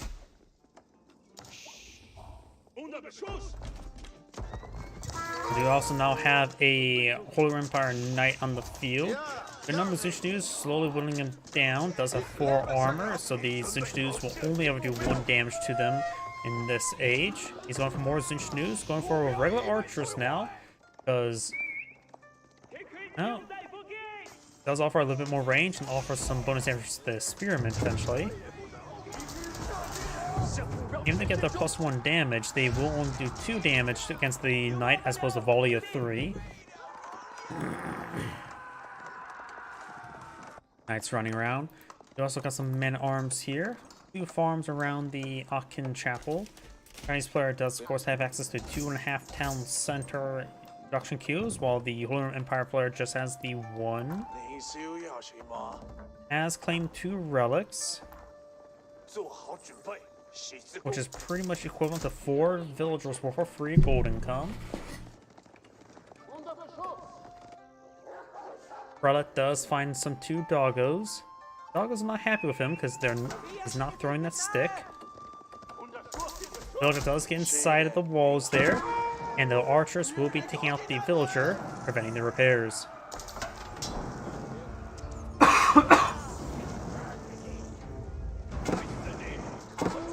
Some Zinchnews prepare forward. They will find the man-at-arms who have +1 range armor. Very nice.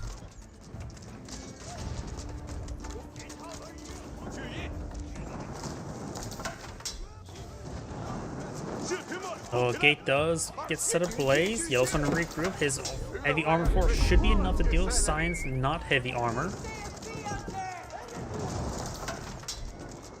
This man-at-arms taking quite a bit of use there. And we've got some spearmen there to engage the knights. The man-at-arms push way forward. We've got wheelbarrow being reached by the Holy Empire player. Good of weapons wouldn't be half bad, among other blacksmith research. Man-at-arms engaging the Zinchnews, so take quite a bit of damage to take those out. Down south, we've got an outpost going on up. Yellow has an outpost already here. Does inside of here, trying to torch it down, going for a hand cannoneer slit.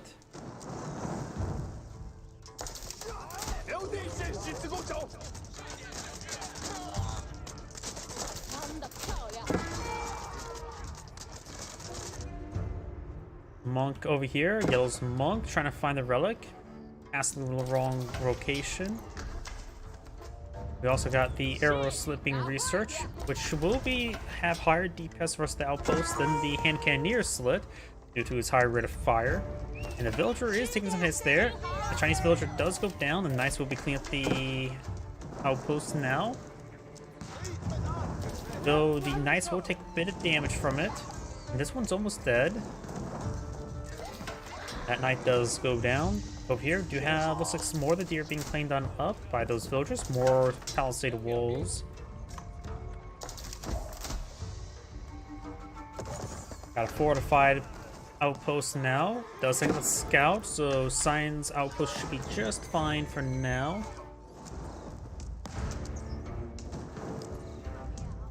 So it looks like the Science Outpost will still lose out to Yellow's Outpost.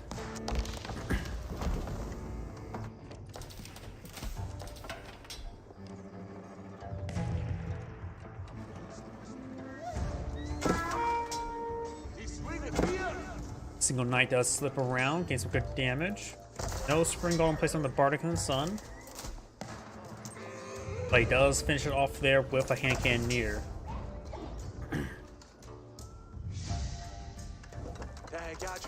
Got a granary going up, as with some farms around it.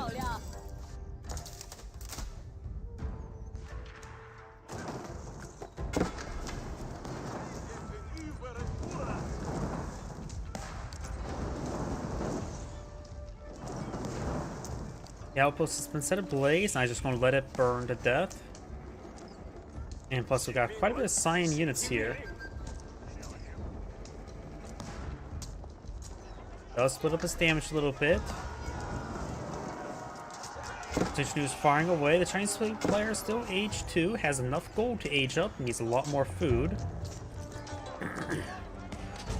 Royal Empire player is now getting 2 into weapons out, doesn't need to worry about blunt weapons until later.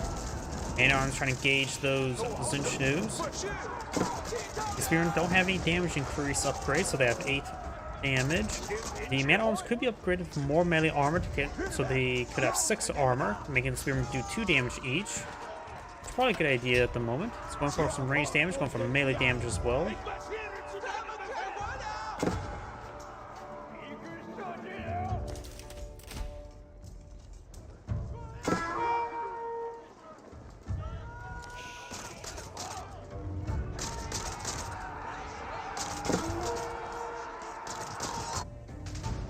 Man-at-arms running around over here. Got a Sacred Site captured there. Yellow so far has cleaned up 3 relics. The Yellow's force is simply way outnumbered. Does get 2 into weapons there, so now these Man-at-arms are doing a nice, good 15 damage, soon to be 16 damage, which is quite significant. More archers being deployed on the field. Astronomical Clock Tower being now deployed on out by the Chinese player.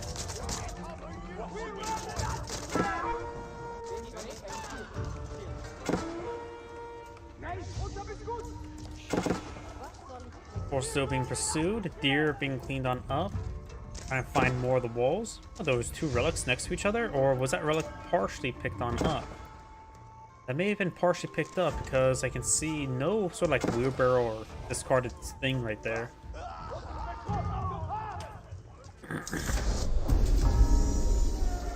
Science now aged up.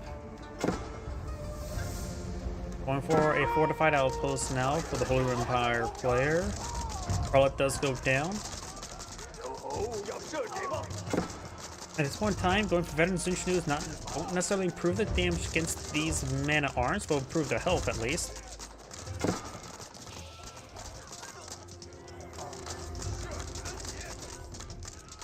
Palace Guard now being researched, as well as crossbows and lancers.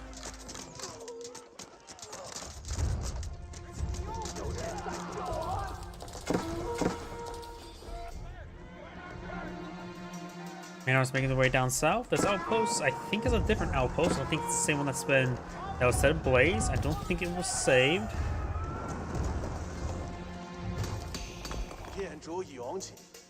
Try and break down this wall once more.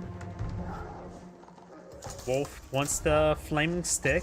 That's clearly a better stick if it's on fire. Over here, I've got now this wall or gate now starting to be focused down.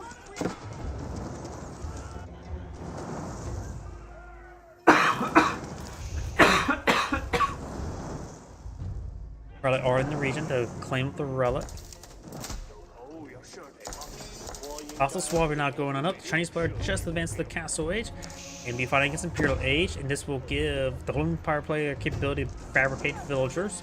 You will basically have 4 counts of accused versus opponents at 2.5, in which the Chinese player basically has double villagers at the moment. Next, start pushing way forward. Got 2 crossbows in the region. Still a handful of Zinchnus. Now seeing these lancers, probably a good idea to go with blunt weapons, which he is, or heavy maces. Lancer does go down, denies the relic once again.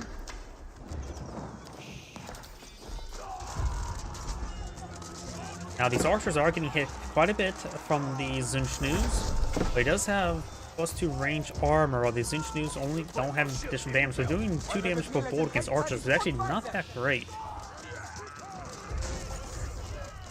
The Holy Empire player, of course, has aged up, but he does not really have the gold income or the gold right now in reserve for the advanced upgrades. But he is getting a good amount of gold. He has no villagers on gold at the moment. All that's all passive gold income thanks to those relics and that one sacred site.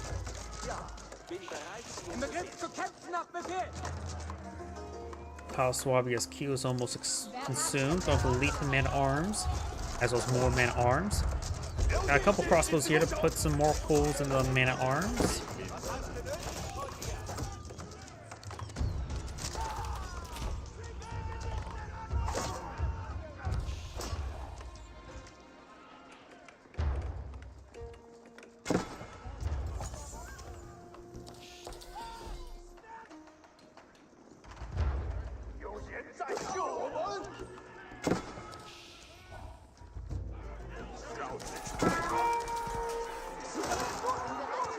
Going for Paliscar is probably not that great to fight against the man-at-arms, but they can offer a good amount of ability. There's elite man-at-arms research. He needs to eye for his own age up. He has plenty of food for the age up, almost has enough gold. He does have plenty of palisade walls here, so maybe going for the Great Gatehouse to bombard in this region. Yeah, probably going for the Great Gatehouse right around here wouldn't be half bad. He's going for the Spirit Way, which is actually the less common one. Spirit Way is a pretty good landmark. You get Dynasty research for here for the cost and with a greatly increased research speed, as well as improved Dynasty units as they start dying. So maybe I'm for Mass Palace Guard, which I'm a little bit hesitant saying that's a good idea versus Holy Empire Man-at-Arms. So if he gets to the Yuan Dynasty, the move speed will be quite significant, which can be very useful at Radiance one's villagers, because right now he does have a significant village advantage. He's going for some hand cannoneers. He could try going to the Ming Dynasty, actually. Rather than going to Yuan Dynasty, try going for the Ming Dynasty to get out Grenadiers. These units torching down that area. And going to the Great Gatehouse here will provide quite a bit of defensive fire support capability. Got some Palace Guards before, but these men-arms are in space and they're in here in significant numbers. You got a massive number of hand cannoneers being blown out. Going for pyrotechnics, which is not bad. Has some defensive force here, but these Palace Guards can get ripped apart. The Lancer didn't last for all too long. Here's some hand cannoneers pushing forward. He does not have elite army tactics just yet, so nothing to give him extra help to resist the high damage of the hand cannoneers. The hand cannoneers here are getting some good numbers, but they're getting hit by some archers. The archers are going to probably remain veteran archers for the rest of the game. He has a small number, which is doing some decent work in this situation. More Palace Guards streaming on in to distract the men-at-arms. It has a couple crossbows on the field as well. Some of these villagers getting fought by the man-at-arms as well.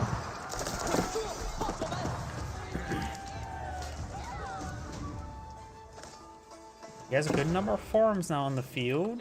Got some man-at-arms moving around. Does kill off some villagers there. Villager count is evening out. Yellow has done a good job killing his opponents' villagers. More mills, more farms going up around the Akhton Chapel. Seeing how forward these farms are, maybe a good idea to go for around stone walls just to make sure they don't get accidentally overran. He does have some palisade walls over here. At least some palisade walls. Something to restrict movement here. Couple archers taking some shots against these villagers. No textiles just yet. But they do have 2 range armor. And Palace Guards should be able to finish off these forces. Now we've got a bombard before. The Holy Empire player does get out his own hand cannoneers.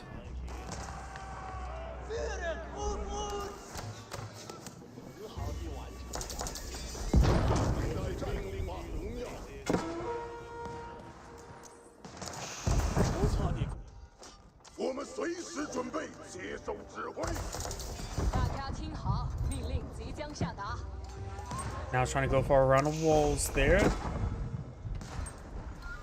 Quite a bit of man-arms. Looks like they are being misrallied thanks to the walls. Trying to go for more walls over here, trying to save these villagers. Man-arms which before, they're not elite man-arms, nor are they being upgraded elite man-arms. Bombard does go down there. Hand Cannoneers firing away. These Palace Guard, they may not be Yuan Dynasty, but at least they are still fast. But the Culverin does not go down there. Too many Hand Cannoneers and man-arms to intercept them. We got a good number of Hand Cannoneers. What about the Chinese player for defense? Does take out that wall there, and looks like the Imperial Official does go down. Villagers running around. Palace Guard moving over to intercept with some Hand Cannoneers for support.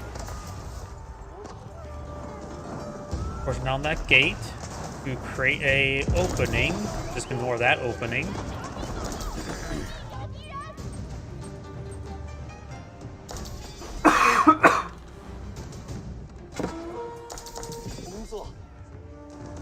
This bombard is a clock tower bound bombard, so it does have extra health. We're trying to repair up this gate now. A clock tower bombard does have 360 health. So the Culverin's bonus, it will take how many shots to take that out? 85 plus 60, so that will be 145 minus 40 armor, because I'm pretty sure that's still range, right? Or is that siege? It is range. So that would do 105 damage, so it takes 4 shots to take out the clock tower bombard, which is quite significant. Now we've got elite arm tactics for the Loom Empire player. We've got elite Palace Guard and Battle Hardened for the Chinese player. He's going for the Imperial Palace, which would put him the Yuan Dynasty, making his Palace Guard almost as fast as Horsemen, which is very important right now, because he definitely needs that speed. That's his only that's the only thing that Palace Guard offers right now compared to the man-at-arms, is speed.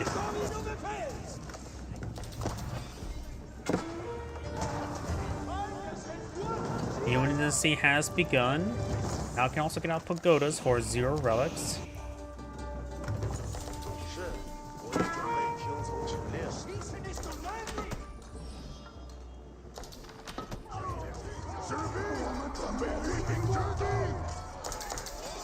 Palace Guard's doing a good job engaging. He does also have access to Fire Lancers now, which could be decent, but I think it may be a good idea to go to Ming and get some Grenadiers.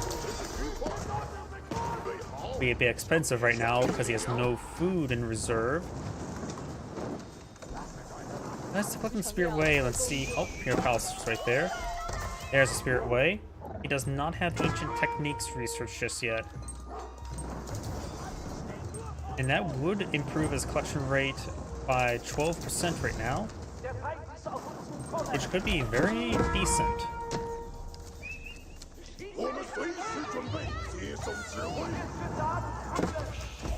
More man-arms moving around. There's still plenty of gold on this side of the map for the Chinese player to collect on up. Loom Empire player is getting quite a bit of extra gold thanks to the Reganese Cathedral and having all 5 relics. He basically has 10 relic income, which is absurd.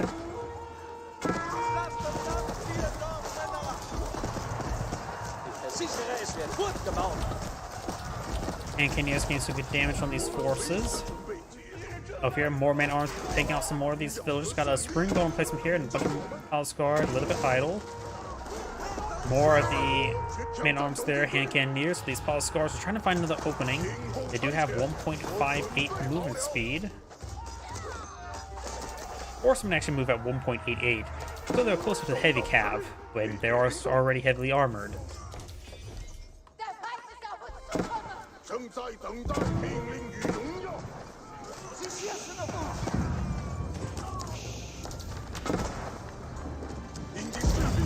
Trying to overrun these siege weapons. He's taking a large amount of damage to make it this one Culverin.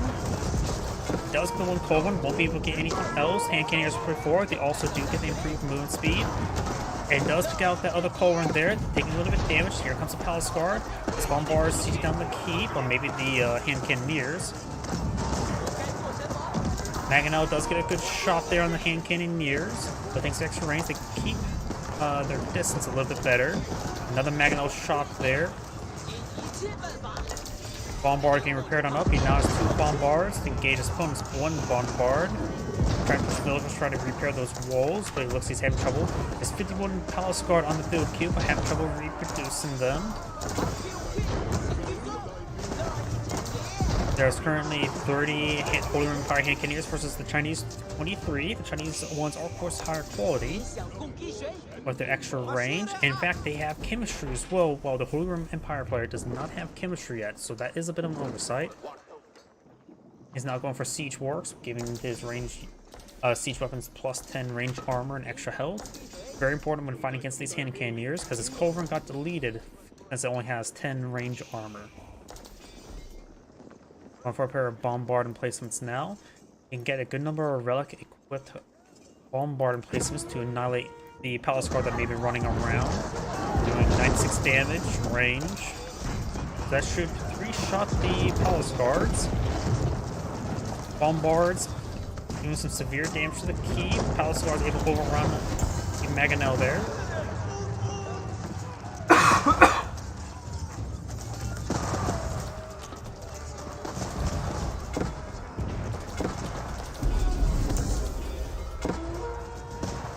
Palace Guard turning way forward. Dale's doing a good job of microing around his hand cannoneers. Down south, got a good number of man arms for forwards, trying to quickly rebuild some stone walls there. Does can leave them all ghosted up, but this wall is quite damaged. That can be quickly torched down. He's not torching it down. Science push way forward, engaging the hand cannoneers. These bombards can take a bit of damage. They do have 40 range armor, and since one does not have chemistry, they only do 1 damage each against the bombards. It's not a good idea to shoot them down. Shoot everything else first. Walls have gone on up. May want to stop buzzing up those trees so the wall could be maintained. His planned tree deposits over here. He has a bit of wood to work with to move around to transition to another location. Now the Chinese players lacking food and gold. So he just got a whole bunch of gold for food there. The Chinese players slowly pushing forward. His army right now is close to around 40. His opponent has 60. The value is relatively the same thanks to all these siege weapons though. Now these men are starting to get into the fight.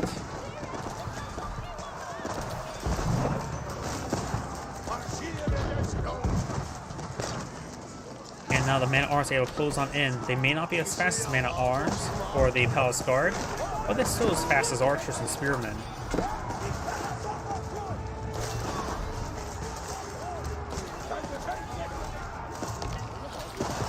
And they will be able to keep up with the hand cannoneers quite well. Palace Guards started going down. They don't have the quality to deal with these Holy Empire man-at-arms. Before these units started going down over here, more Palace Guard pushing way forward.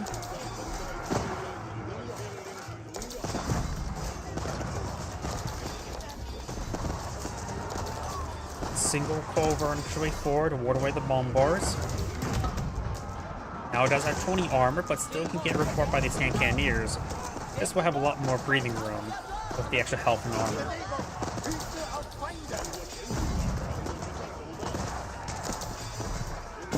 More Palace Guard being put up by the Chinese player. As well as another hand cannoneer. He has plenty of wood, these other gold. He's having trouble cleaning up these gold deposits. May get a gate here and another mining camp start cleaning up that gold. We do have some gold over here, but there is the Holy Empire keep there. And our Chinese player needs to rectify the gold situation. Does lose a bombard there. Multiple Culverin being put out, as well as some Mangonels. Does take out Culverin. Holy Empire's man-arms also quite low. There is some villagers, Chinese villagers here trying to collect this gold deposit. But none of them did go down there. Both of them have similar villager numbers. Bombards able to take some pot shots against these hand cannoneers.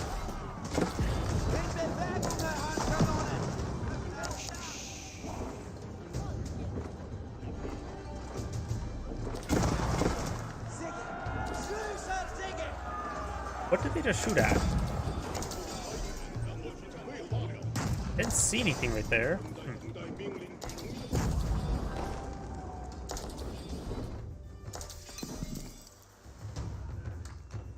Chinese player is now cleaning up gold from multiple regions.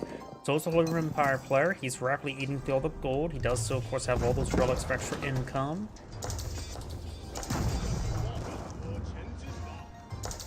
Both sides just amassing forces.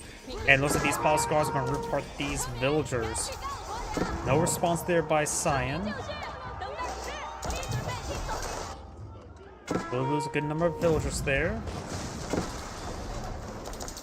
Gate does go down. Do got some outposts here. Cyan will not be able to clean up that gold deposit. Villagers migrating around through that airlock. Up here we do have now some palace guards engaging these villagers. We'll get a good number of kills onto them. All we have trouble torching this down. He does not have a slate and stone construction for additional fire armor.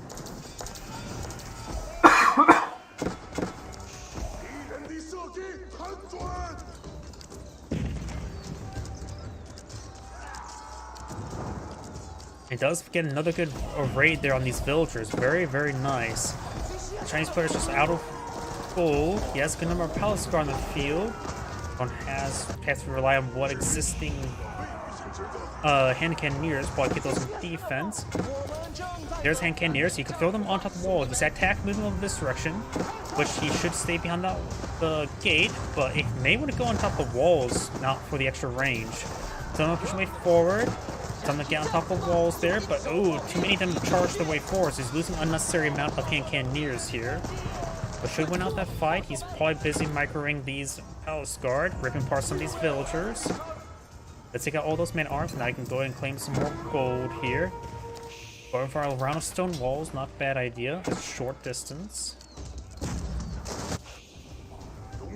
Palace guard running over here now. He does have 40 of them on the field.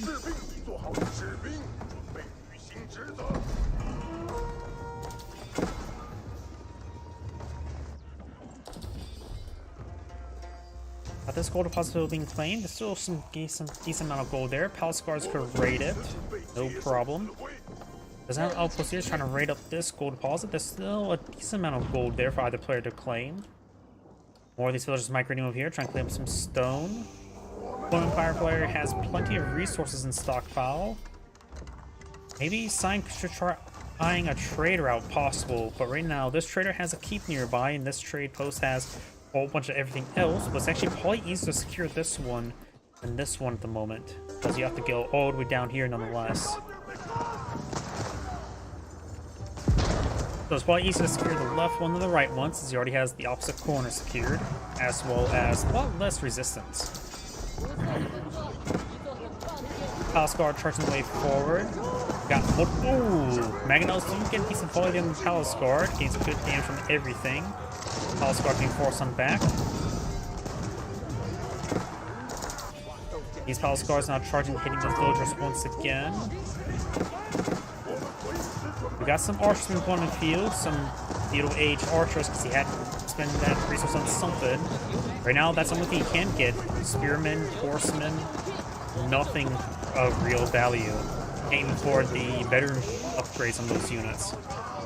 Does have a decent number of hand cannoneers. Pushing way forward. Spearmen could offer a bit of mass, so his hand cannoneers can do some work. Does have a bombard here.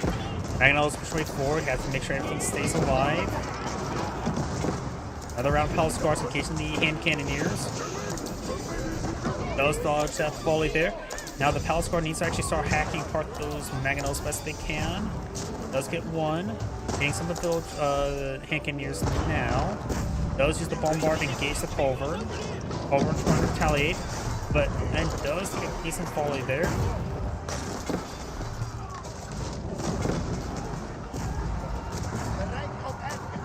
There's two culverts there, so that's one reason why that clock tower bombard went down so quickly.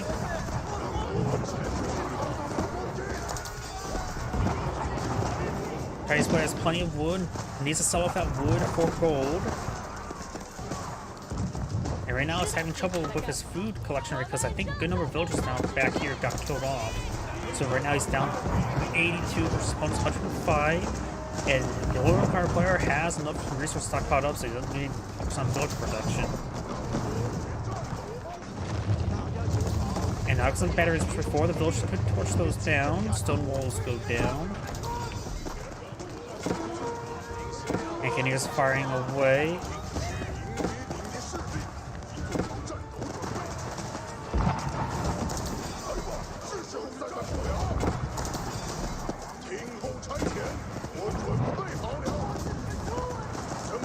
Something else as well, it doesn't look like Spirit Way is actually properly activating. It also does not have ancient techniques.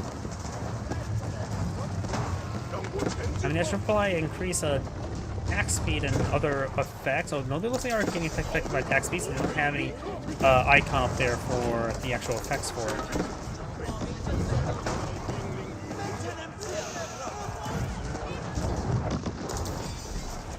Got a line of stone walls going up there. The walls are going on up. Science not in a good position right now. Losing more and more villagers as well. Heard a delete action somewhere.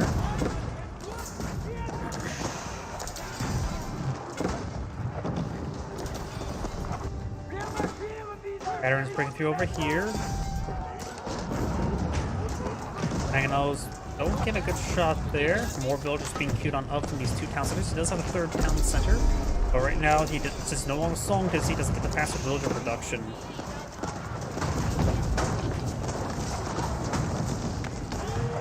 Good amount of infrastructure zone going down. I think the Chinese players going to be knocked out of the game shortly. Lacking income, gold, and even having trouble with food income. Oh, we're now finally going for textiles. That would have been useful.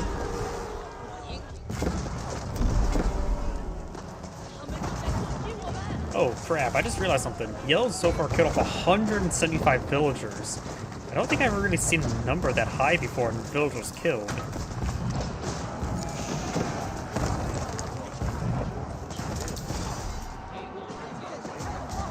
Palace Guard and the other forces moving around.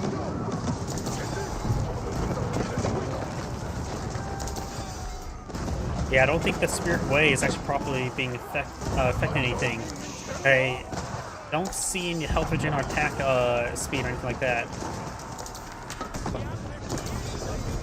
Yeah, I think the Spirit Way may be bugged.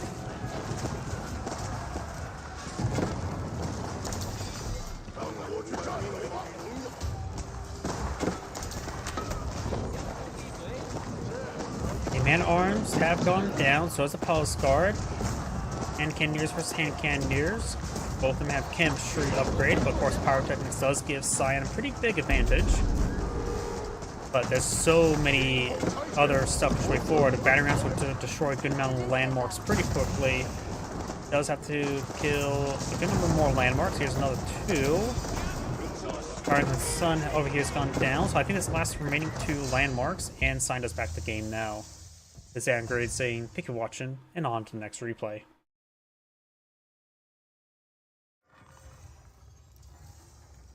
And before I get to the next replay, I do need to use the restroom again. Please give me one moment.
Sorry about that, I'm back.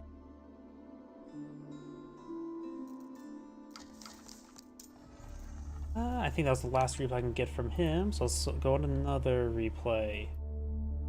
Last online 3 days ago, so hopefully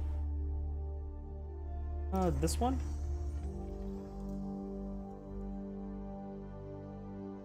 Not that one. This one? Yep, this one. And Sidon.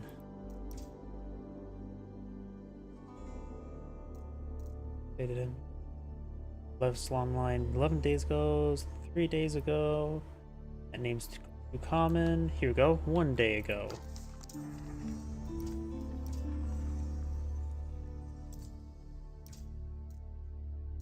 And here we go.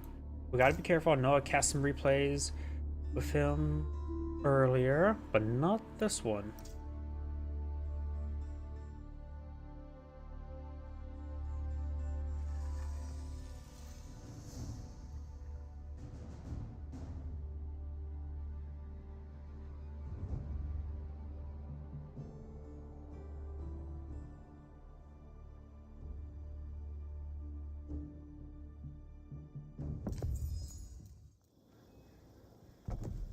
Greetings everyone, and Great here for another HPowers 4 replay. Spawn top left side is the blue Chinese with Antoton. Spawn bottom right side is the red Mullions with Louis MT.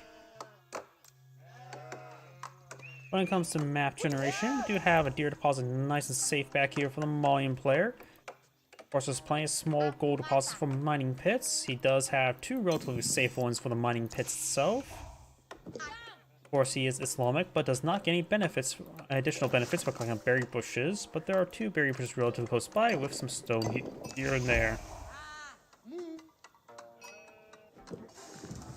For the Chinese player, we do have deer nice and safe back here. Deer next to some boar. And gold off to the side. The Chinese, I don't like the map generation for the Chinese player. I think it's a little bit better for the Mullion player. Due to the fact that it's relatively similar. Both of them has resources along the right side of the map. So, they are going to have to expand rightwards. They can always go for leftwards for the gold and stone. But overall, the Mullion player is more sensitive to go right, and so does the Chinese player with the other food sources. You now have the Imperial Academy going on up, which is usually the Bardic and the Suns first on this map. Monsakori now going on up. And time to collect some wood as well. Imperial Academy is also quite nice, where you can build your Imperial officials here and not interrupt the town's queue. We'll likely see the Song Dynasty relatively quickly. And oh, look at this. Blue has found a good number of sheep. Red, not so much. Let's see, where's Red Scout? Yeah, Red struck out on sheep collection, didn't he? So that is actually a bit of a problem. Got a mill there. Going for a mining pit now.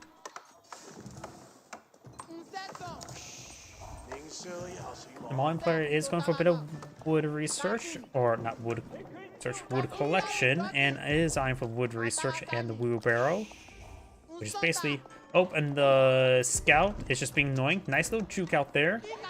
Boar is not happy with Red, and he will be outside the leash range. Nice shot there. More of a annoying way to be, a good way to be annoying. Bardic and the Sun has been pulled out there. And of course, the Chinese player can cut the boar and will bring it to boar. Wait. Okay, the Bardic and the Sun was not properly attacking there. The boar will gore the scout a little bit. The boar is now down. He's getting out a mill over here, which he's actually out of wood for that, so he may want to get that built as soon as he can. There we go. He now has enough wood. I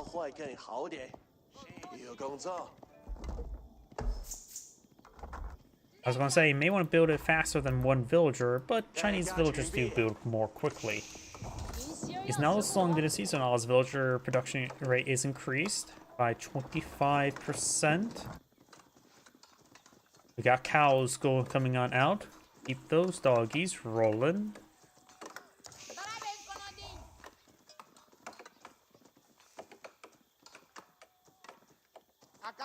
Huh, I just never realized they have cowbells. It would make sense cows to have cowbells.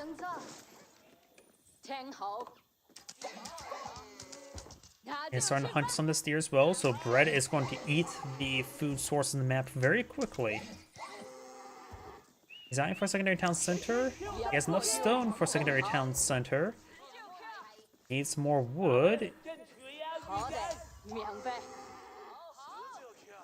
That may be a bad spot for a town center now. I don't think he can place a town center between all the deer. I could be mistaken. We've got survival techniques researched by one of the players. Needs a little bit more wood. Oh. And the scout is...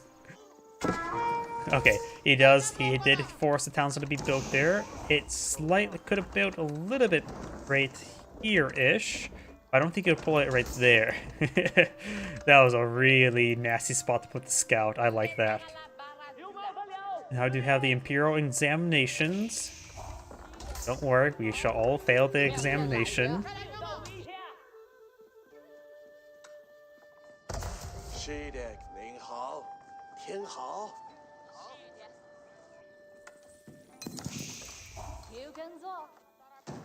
Got the scouts being annoying.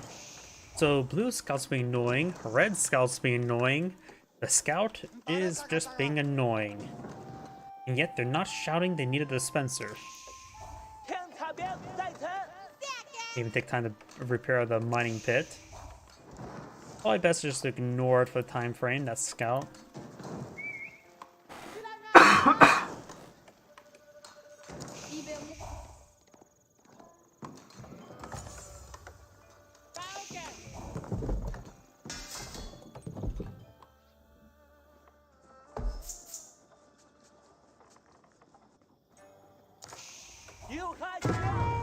Oh, the cows are...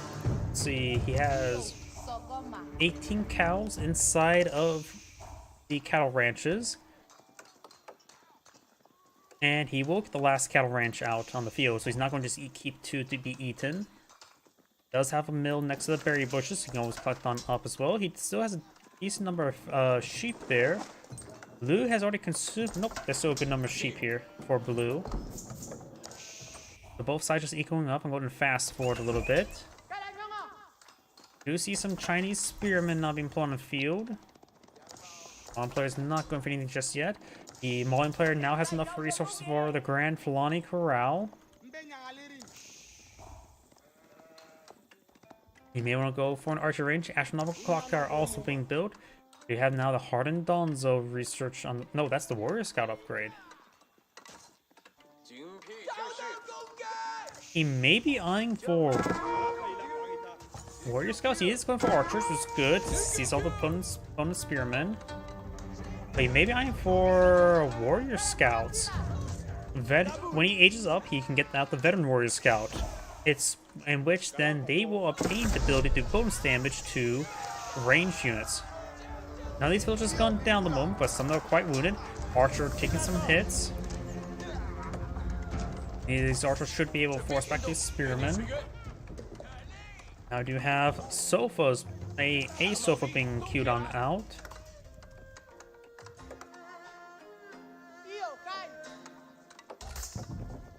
Oh, insufficient wood, but does go for a lumber camp. He's probably going to get the Imperial official to supervise their collection. Most of the deer have been cleaned up. He had tasked a good number of villagers in that region to collect up those deer. Now that the villager collected up this deer, the boar has been consumed. Kumba is quite delicious. Another mining pit being prepared over here.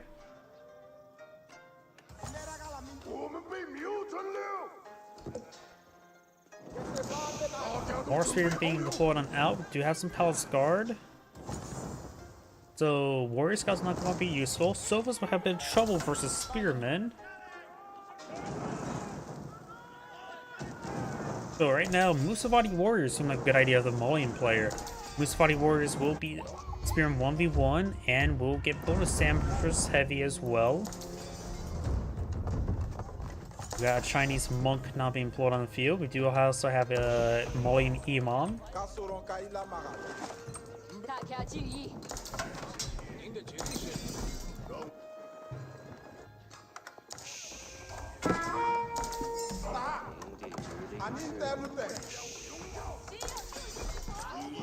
Village now is trying to shank the Sofa, who does not have imported armor or any other armor other than the inherent armor.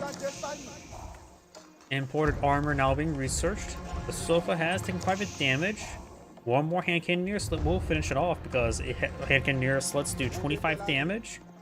And he has 3 armor and 22 health, so that's 25. We do now have the veteran Musfati warrior research. Imam's picked up a relic.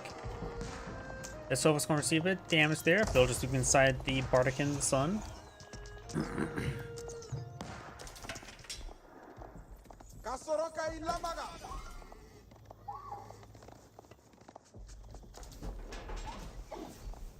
Clock Tower Nissa B is not being pulled on out. Musfati warriors do move the same movement speed as Palace Guard, unless Palace Guard to get up the Yuan Dynasty. Got some walls going up there. Sofa's migrating around. And now we do also have the local knowledge giving Musfati warriors healing over time upgrade, which you actually don't see that all too often. Of course, that Musfati warriors will have to be camouflage. Got a distractionary Wolo. Nope, the Wolo is not distractionary. It has died.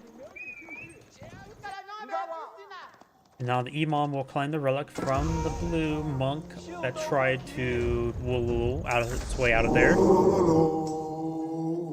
This warrior scout may be converted. And now we got a Chinese warrior scout. Howdy. Welcome to the stream. We do now have the Sofa down to 12 health. Very, very wounded. Sofa's over here trying to break through this palisade. Wait. That... You do not want to go that way, buddy. There's a cliff face there. Yeah, these walls, I have no idea why they're there. That must have been, like, click drag, they got tasked there. You don't need to torch that down. It does not... That's not traversable. Sure, sometimes maybe the deformation action can make traversable terrain quite sharp. But if you look at the mini-map, that's all solid cliff. Or the lack of solidness in the form of a cliff. We now got the Sofas and the Musfati warriors torching their way through. Line of walls there, trying to break on through. Or, not break on through, to reinforce the region.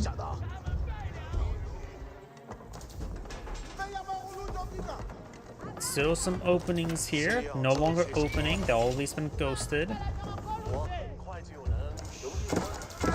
We got a good number of veteran warrior scouts to pull them out. They do bonus damage versus range and versus siege. They did take a bit of damage there, but the health regen is quite high.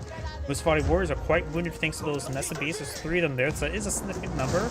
Wall has gone down. The villagers are trying to defend themselves, but knives not very good. The cows may be tipped over here. Musfati warriors and warrior scouts push forward. More Musfati warriors. Nessa bees do splash the Musfati or the warrior scouts a little bit, but the health regen will be useful topping them off. But the spearmen have rotated around. The Musfati warriors, not Musfati warriors, warrior scouts need to get on out of there. It's been a while since last I said the word warrior scout. Don't see them deployed out too often. Now with the Musfati warriors push way forward. And got some point blank barrage there, annihilating the Musfati warriors. Got these Musfati warriors trying to overrun the Nessa beast there. Does take it out. Got some more warrior scouts and some Sofas there. Right now, the Malign army is just getting disintegrated. You can see the kill value is very much in favor of blue. We've got some more Musfati warriors engaging these villagers. Not enough room for all these villagers. Cattle ranch is starting to be sieged down. cows do get tipped, and they do collide a little bit towards the town center, so they're still very much delicious.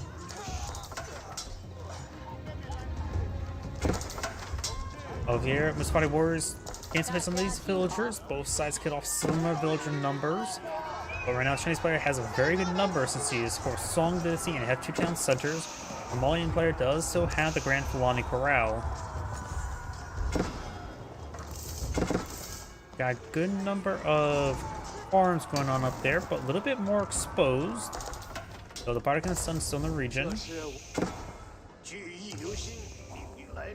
Musfati Warriors will be finding that crossbow no problem. These Musfati Warriors will be cleaned on up. Walls have crossed the T, but not built, so they're not crossed.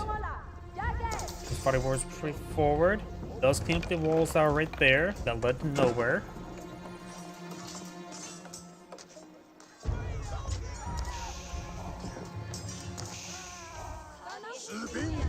Oh wait, that's also the converted warrior scout, the Chinese warrior scout, and still retains really good health regen. But not a veteran warrior scout. Musfati warriors will torch their way through that wall. The villagers will evacuate from the region. More stuff being broken on through here. Some more red walls there. The cows being eaten, not bad. They're, like I said, they're still very delicious. Now we've got the Fort of the Huntress now being put on the field, which not only acts as a keep, but also gives all infantry the camouflage effect around it.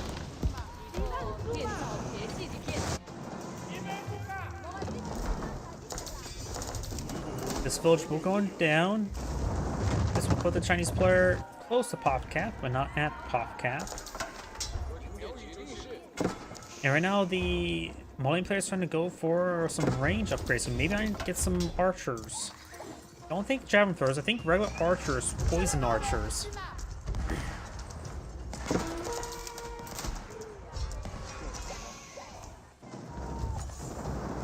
But that's just a guess at the moment.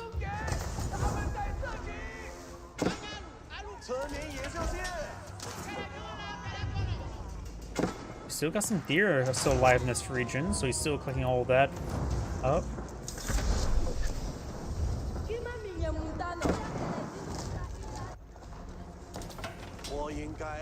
Now we do have the Elite Musfati Warrior research, as well as the Formia research, and Elite Sofas. Maybe he's not going to go for archers. Maybe reconsidered. We got 4 scouts and 1 warrior scout there. We'll find the Fort of the Huntress. Fort, as well as the toll outpost. Villagers will start migrating to the fort. Musfati warriors start migrating to the spearmen. For the Huntress, we'll get some good fire support there. There's not a whole lot of heavy units there. Musfati warriors need to focus on that battering ram. Cattle Ranch doesn't have a whole lot of health. And will be set ablaze. Cattle Ranch has been broken.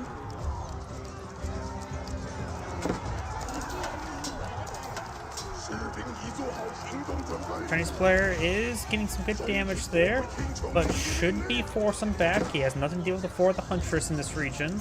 And Sofas do beat Spearmen in 1v1 combat at the same cost or value. And they should be just fine versus those Palace Guard as well. Now they are elite, having 135 health, 14 damage, and plus 18 versus heavy. The attack speed is the same as Man-at-Arms.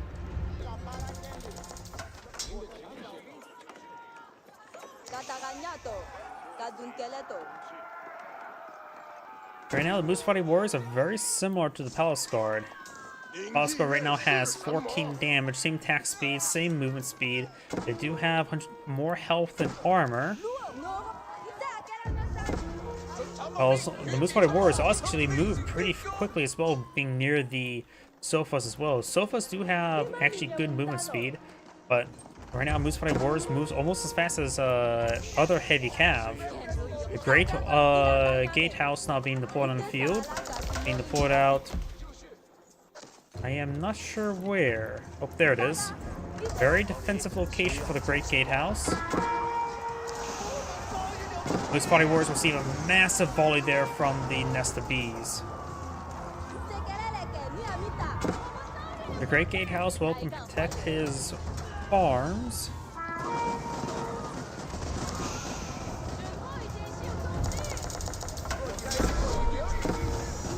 Chinese players now advance. Imperial A is going for the elite spearmen and more melee damage. Spearmen are simply not a good item versus Moose Body Warriors, but Nest of Bees are. If you want to use Spearmen as a front line to keep hold back the Moose Body Warriors, that's probably a good combination.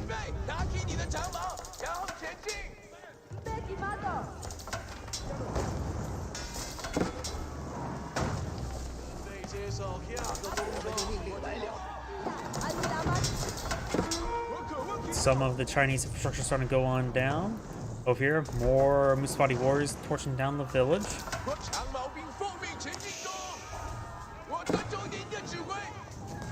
Got a bit of health regen on some of these Moose Body Warriors. I wonder if they had activated the camouflage ability there. Didn't look like it.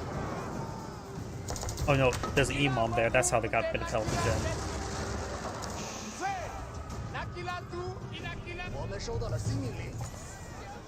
All the Sacred Sites are currently captured up by the Malian player as well. The Malian player is still pretty far behind in villager production, but the Grand Felony Corral is very good for food.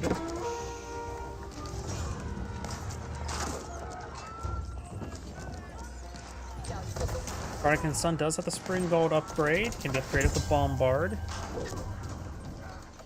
These villagers probably need to get back inside the Cardigan's Son. So one of them will go down, a couple of them are going down. Red now has a good number of Sofas and Moose Body Warriors advancing on the flank.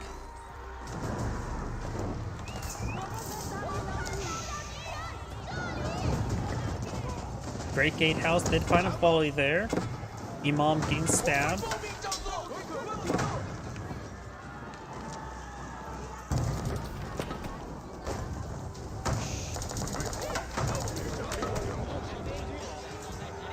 Spearmen moving around, trying to gauge these forces. Central Sacred Site has been decaptured, giving blue some more breathing room.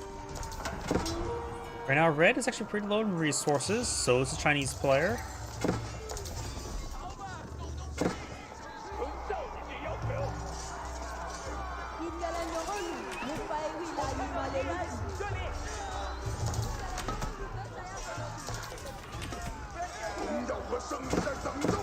Spearmen starting to go on down. Over here, got these forces pushing forward.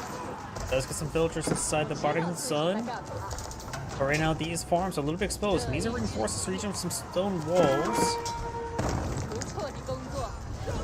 Still trying to repair up that landmark.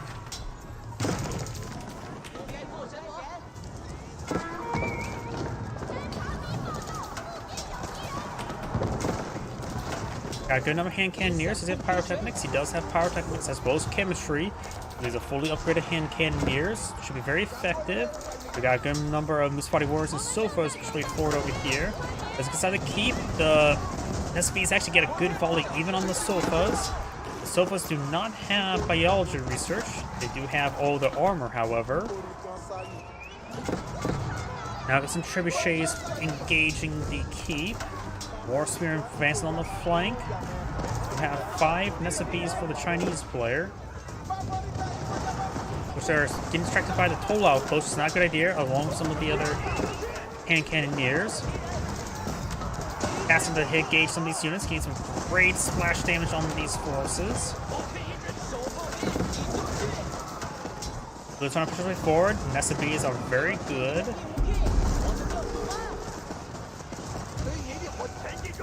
He doesn't have the extra barrel research just yet, or whatever it's called for the +1 burst attack. These Body Warriors and Sofas push forward. Hand cannoneers firing away. Engage yourself in small numbers. Got the Madrasa on the field, or however you pronounce it, the Islamic University name.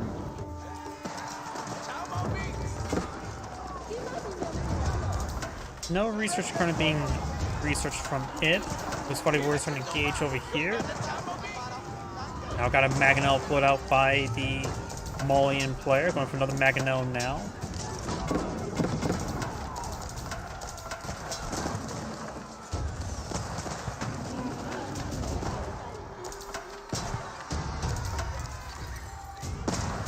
Got more of the Musfati warriors there. They don't have the army tactics nor the spearmen. Got elite army tactics now being researched by the Chinese player. Masada has gone down.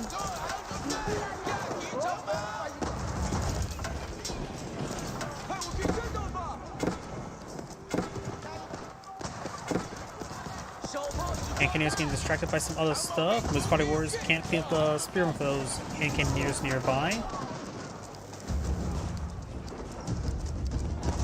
Boy, Hunter's getting some good fire support right now. He does have 2 range damage, so they have good or better arrows. The Portal Hunters, at least. Cows are being exposed. Some of the cows have been tipped over as well.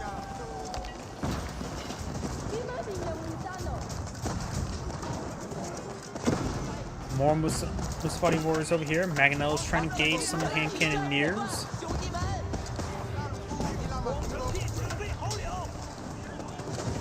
Ooh, and the villagers took a pretty nasty hit there, but only one of them died. This Mangonel does go down by spearmen, or scouts, in fact. Scouts do have bonus damage for siege, as well as bonus damage for scouts. Down south, they do now the hand cannoneers cutting down some of these other units. Right now, Red's just getting torn in every single direction. His extra economy is starting to get destroyed. He has only a handful of cows being collected now. Ancient techniques now been researched by the Chinese player, while we do have some more units torching down these various housing. More housing starting going down. Down south, we've got the hand cannoneers moving around.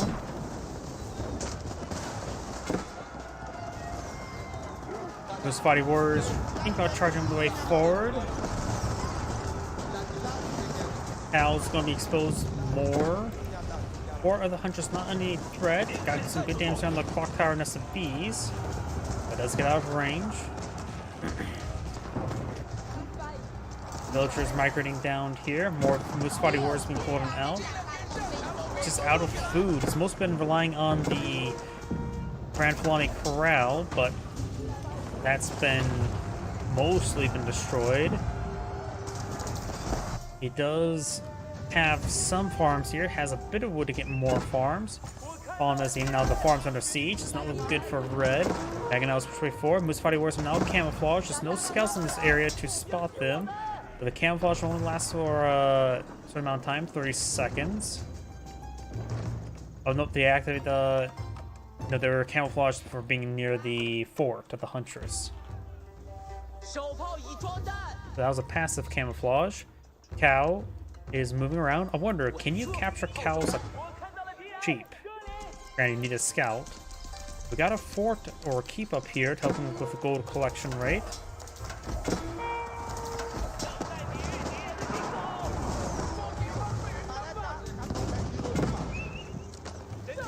Not sure how many mining pits are on the field, but this one's got fully destroyed. You can see more mining pits are over here. Mangonel is trying to get hit there, overran by spearmen. Musfati warriors trying to engage, but looks like we'll lose those Mangonels. Outside is almost fighting away with his primary arrow. No additional arrows being pulled out. Red does have a culverin here to help pick off siege weapons.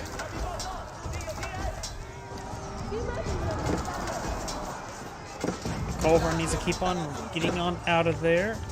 Got a good number of cows in this region, trying to get into any of the cattle ranches. There's plenty of cool for cows. You can always migrate cows to the Grand Fulani Corral later. It may not be improved by the Grand Fulani Corral, but at least they do provide a decent amount of food income. Another Mangonel there.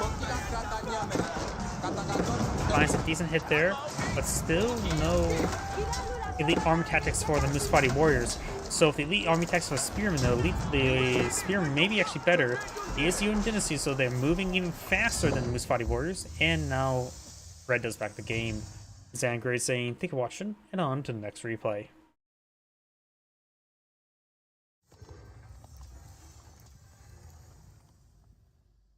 I have time for one more replay tonight.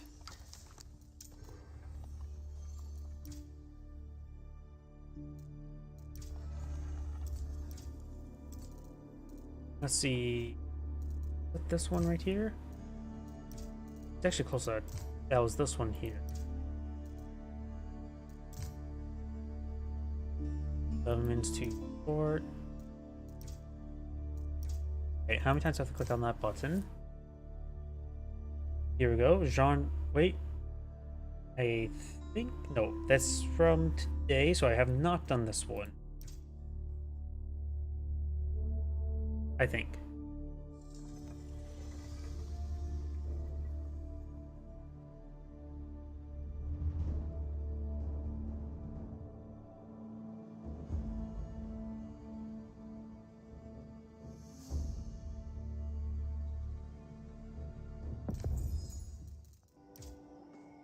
Greetings everyone, and Great here for another H-Bars 4 replay. Blah, I don't know why I was thinking. On the left side as the yellow Jeanne d'Arc, we have Louis MT. On the right side as the blue Holy Roman Empire player, we have Antotan, or having pronounced Sam. When it comes to blue's deer deposits, they're relatively safe here and here.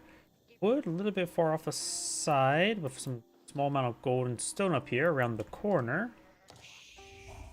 A decent amount of gold and stone over here, but just overall a large amount of open space here for armies to travel through. Yellow got some deer back here next to some berries, or way over here, some deer over here. I don't really like blue's base, but I think yellow's base is a little bit worse off with the larger generation on the field. Jeanne d'Arc's gonna be clicking on the sheep.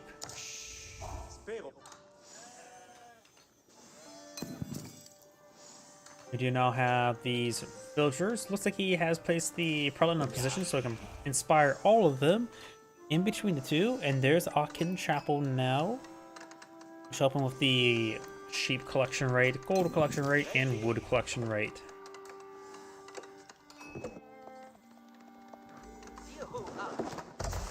School of Cavalry now going on up. Jeanne d'Arc and the villager building it.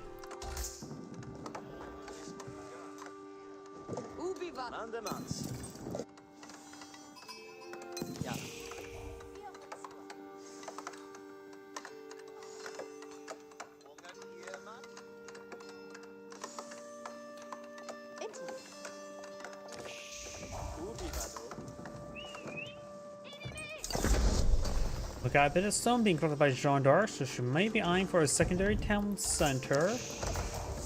Gold Cavalry still being built. We got stone being collected up over here by the Holy Roman Empire players, so we may be eyeing for a secondary town center as well. And no, not enough wood to get out of lumber camp just yet. Actually, no, he just got eyed for a bit of stone there, just probably for the arrow slit.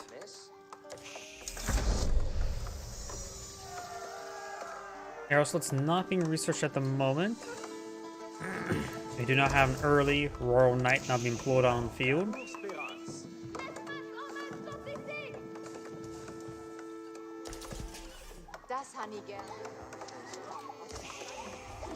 Here there has been killed on off, like either player was playing Roost. I don't know why they were both trying to kill off the deer. They're actually in a good spot for a secondary town center. Jeanne d'Arc has now leveled on up.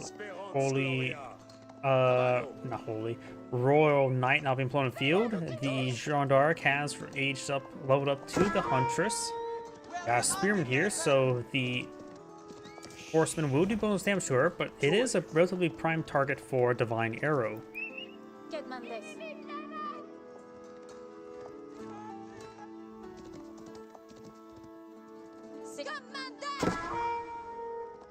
We do now the scout taking a little bit of damage there from the horseman. We do have a decent number of sheep in tow as well. May see Divine Arrow here. No Divine Arrow. Over here, he does spot the secondary town center being built by the Holy Roman Empire player. Or no, by Jeanne d'Arc. Got the two mixed up. Jeanne d'Arc's taking some hits there. Does have another Divine Arrow to cast. Royal Knight charges way forward. She may just want to stand still. Nope, got the impalement. scout hacking for the scout. The French scout's always pretty scary. He has an axe. Villager taking some hits there. One more hit and that villager does go down. Does go down there. Wolf gains some bites here as well. Jeanne d'Arc still alive. Gains some good damage. No more Divine Arrow. That'll pick off that Horseman. Royal Knight charging way forward, but does get out of range. The Horseman should be able to run away. The Knight's having trouble impaling the Horseman.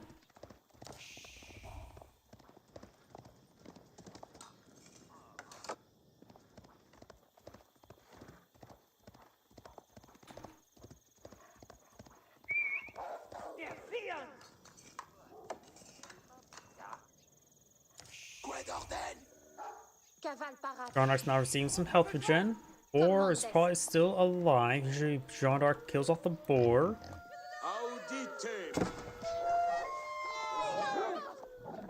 Does consecrate the School of Cavalry, so now with since School of Cavalry is now consecrated, she's probably going to really build out those Royal Knights.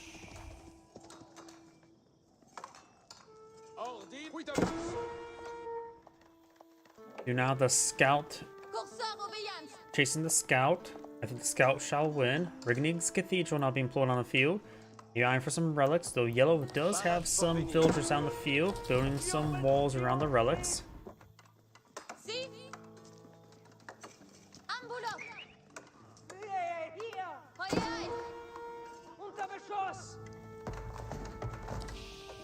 Blue Scout can survive one more stab from the scary French Scout that has an axe. I always think it's funny how the French Scout has an axe. That's probably one thing you don't want to see riding at you. A Frenchman with an axe. We do have more wolf fights over here. Got a Royal Knight in the region to help secure the area. Horseman charges way forward. The Horseman could actually probably be 1v1 by the Villager. But the Horseman does get impaled by the Knight. Jeanne d'Arc's starting to get healed on up. Her Divine Arrow is not strong enough to take out a Villager. Can get some serious damage onto one. Rignig's Cathedral now fully built. Going for the Hardened Spearman research. And some more prelates.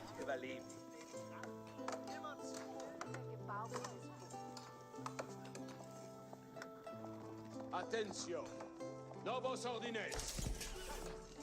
Ordine tenets. Another thing's been consecrated. It is actually another stable.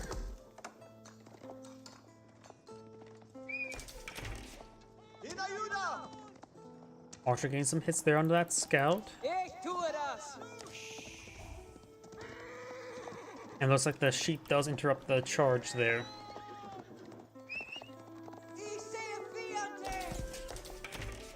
Up north, we got this Holy Roman Empire Knight. Distractionary Wolo, or nope. Oh! Barely escapes on out of there. And the prelate will go down.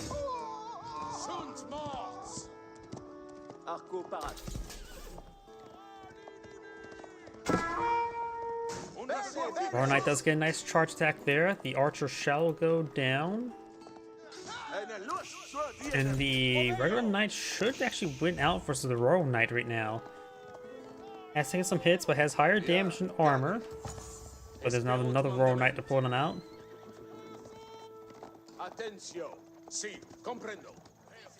Jeanne d'Arc is not planning the eye to age up anytime soon. Like one villager does go down. Jeanne d'Arc does not have textiles research.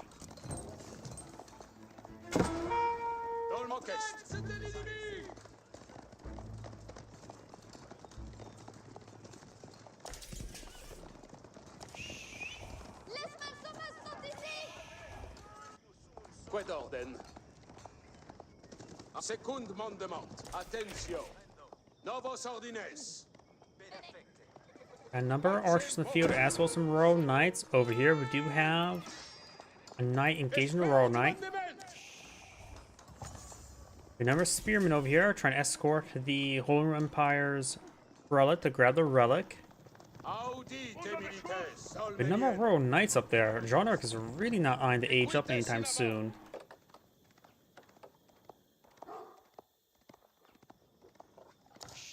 This knight is quite wounded. It may want to fall back to a prelate.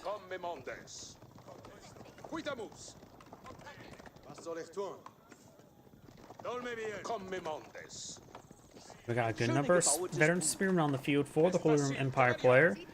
Right now, I think it's best for Jean d'Arc to eye for an age up. If he gets the age advantage, it's going to cause some problems. His archers are going to do 1 damage to the knight. And the knight even has +1 armor, so even for +1 damage, they will only do 1 damage against the knight. Chevrolet is now complete for the Frenchmen, so now they can get some health regen. Throwing some torches over here. Who's claimed up 1 relic so far?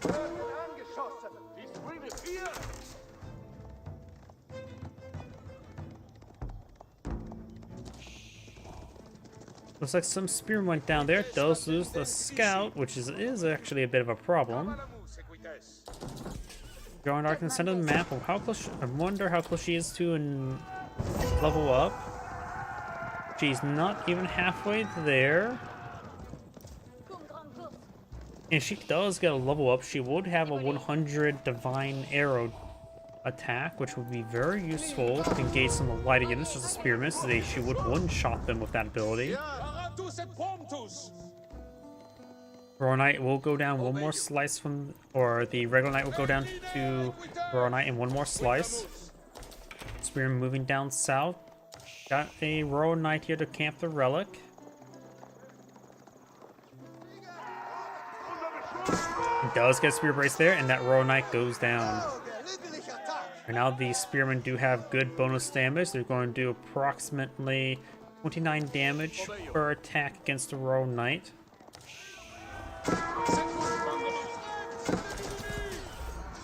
Regular Knight's taking some damage there. Another Royal Knight quickly goes on down. Spearmen here in good numbers, but got a good number of archers to engage. And maybe feudal age archers, but they still have decent bonus damage.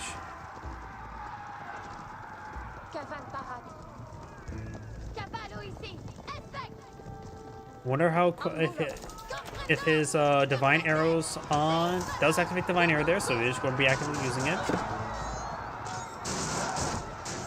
Does get a good charge attack there on the regular knights. The French archers taking some severe damage, so I'm quickly going down.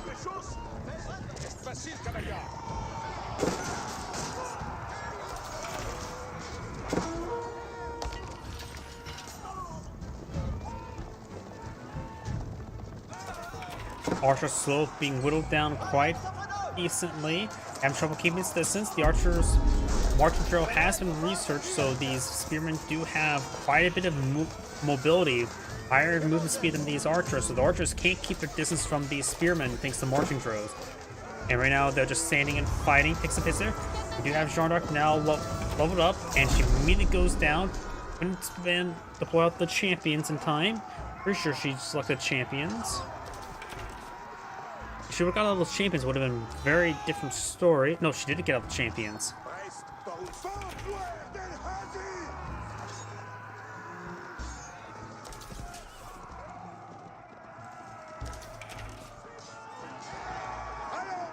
Spearman and man-at-arms for it. He does have blunt weapons and man-at-arms. Very nice.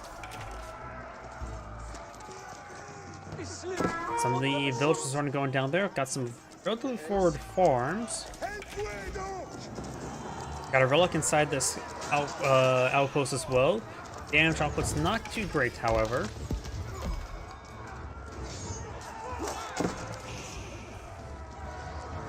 Right now, Blue has claimed 2 relics and has picked up a 3rd, which I can see it being brought on in from the bottom of the map. Jean's champions are quickly going down thanks to the improved man-at-arms. And Jean d'Arc does now have enough gold to age up, but does not have enough food.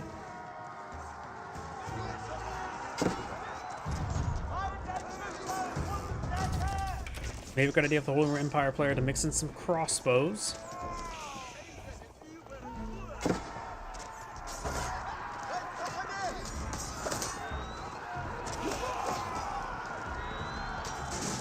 Our Knight's charging the way forward, getting a bit of damage on in. Yellow's armor slowly whittling down, being whittled down by the blue spearmen.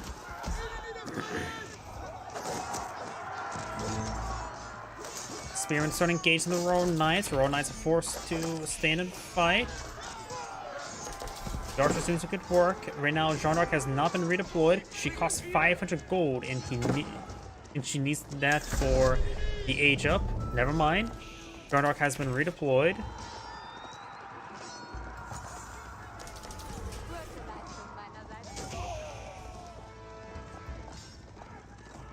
Doesn't say right there, but I'm pretty sure it's 500. Yep. Now over here, we do have, looks like the knight taking out some of the villagers. That villager does go down. You now have the two-handed weapons being researched by the Holy Roman Empire player. Going for more of the man-at-arms rather than spearmen, I think. Oh, I suppose the archers become useless against the man-at-arms. Now the guild hall going on up. We got a good amount of chivalry here. No divine arrow. Does follow the man-at-arms. They do have +6 versus heavy, which is not as great as the +23 versus cavalry. But their increased durability. These archers just do 1 damage. But we do have Jeanne d'Arc getting some good divine arrows there. Another divine arrow is now available. And right now, divine arrow does do 100 damage, which is quite significant.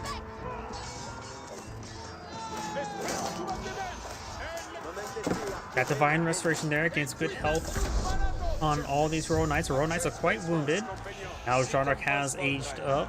Guild hall, so no royal bloodlines. Archers just being probably not even necessary to even get the veteran archer research, just left. Yeah, probably not even worth it. These man-at-arms do have +2 range armor. The archers could do 2 damage this age, but still not that great. We have now some arbaletiers being put on the field, which is going to be a much better option than, say, those archers.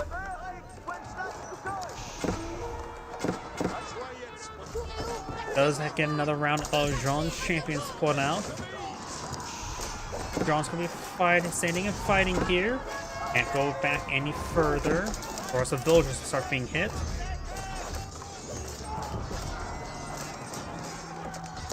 It does take out all those man-at-arms with minimal losses to the Royal Knights.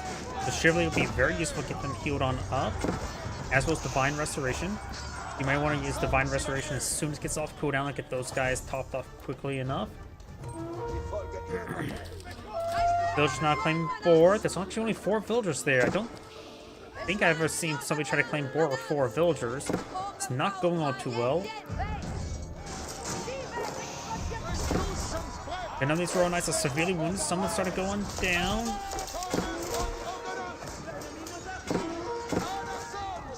Overall, I think Blue's just throwing units away. 4 wins. A good number of the Royal Knights are still very wounded. A good number of them are lying dead on the ground right now. Divine Restoration still on cooldown. Got some Arbaletiers. And they're getting whacked pretty hard.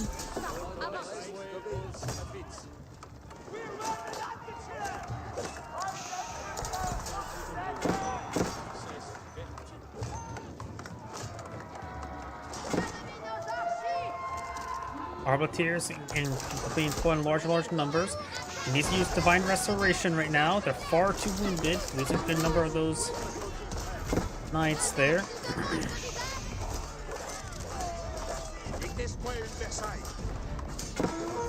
Guild hall is currently set to food right now. Villagers being trying to run around. Yellow's trying to pick up this relic, which may be able to do a wool low inside the walls. Jeanne d'Arc has to be very close of leveling up. She's above 50%, not at 2/3 though. Does not claim that man-at-arms.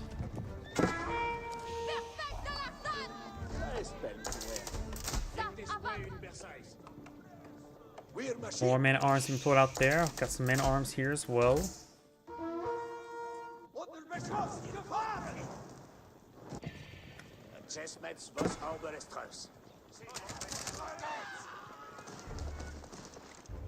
Some man-arms moving around over here.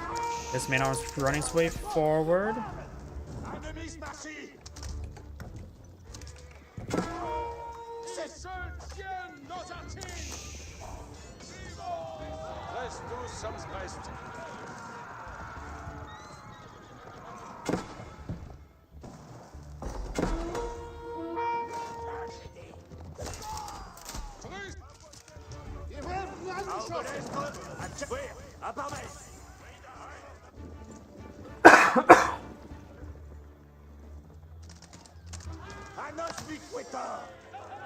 Now I got Gamerson's research, giving some increased durability in those Arbaletiers, giving them +5 armor. Right now they have 7 armor. So the man-at-arms would do half damage to them. Horsemen to on a few, but of course in small numbers like death, they can get easily picked on off. Royal Knights here can heal up. Probably a good idea to activate Divine Restoration as soon as they get those guys healed on up. Now with the man-at-arms closing in on top of the Arbaletiers, they do have, of course, crossbow movement speed, while the man-at-arms are moving faster thanks to marching drills. Man-at-arms or Royal Knights push away forward. Then these man-at-arms start getting hacked apart. Right now, Jean d'Arc's out of running low on gold. May want to task the Guildhall gold. Got around champions there for a bit of a front line. They will be quickly picked off by those man-at-arms. Royal Knights trying to find some more villagers, but they will find some more man-at-arms. Jean d'Arc's not classified as heavy, so she will not receive any bonus damage from the man-at-arms. Arbaletiers now getting engaged in melee. I've got these villagers trying to build out keep to help protect this region. They will get hit as well. More of the Royal Knights running around. Divine Restoration's on cooldown. Over here, got these man-at-arms now engaging the villagers.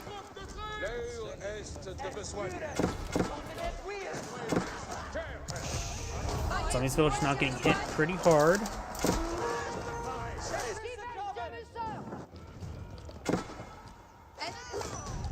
And also all those villagers do go down there. The villager count is relatively even, though a good chunk of them are currently idle for yellow, but so does blue. And these farms starting to get set ablaze. Blue has claimed 4 relics. There's effectively 8 relics versus just 1.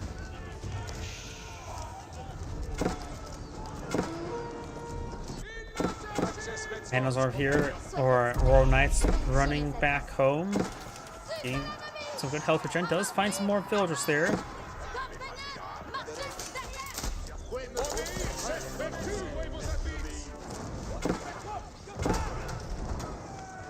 We got some more Royal Knights down over here.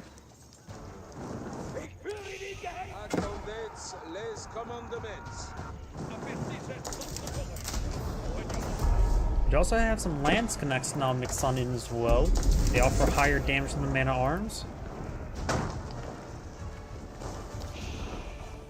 They will get one-shotted by Divine Arrow. Got some horsemen over here now engaging these villagers.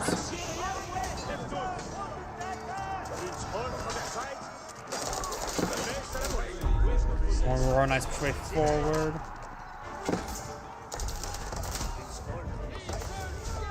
Guildhall has withdrew its food, but right now Jean d'Arc needs more gold.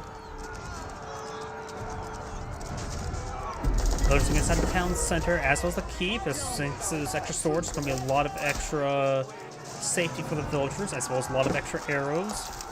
Jean d'Arc does have +2 range damage as well, so the arrows on the town center and the keep will do a lot of extra damage. I never realized the French keep smokes this much. And is that full health, so it's not like it's low damage effect.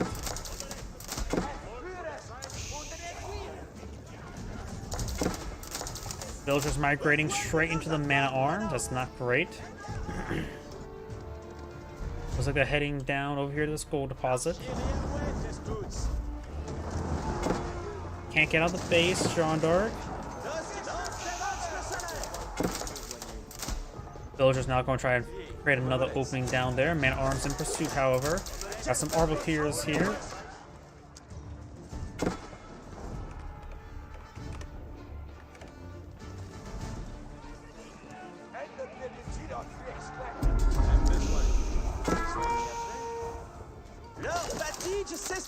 Villager does go down there. We've got the Palace of Swabia now being built.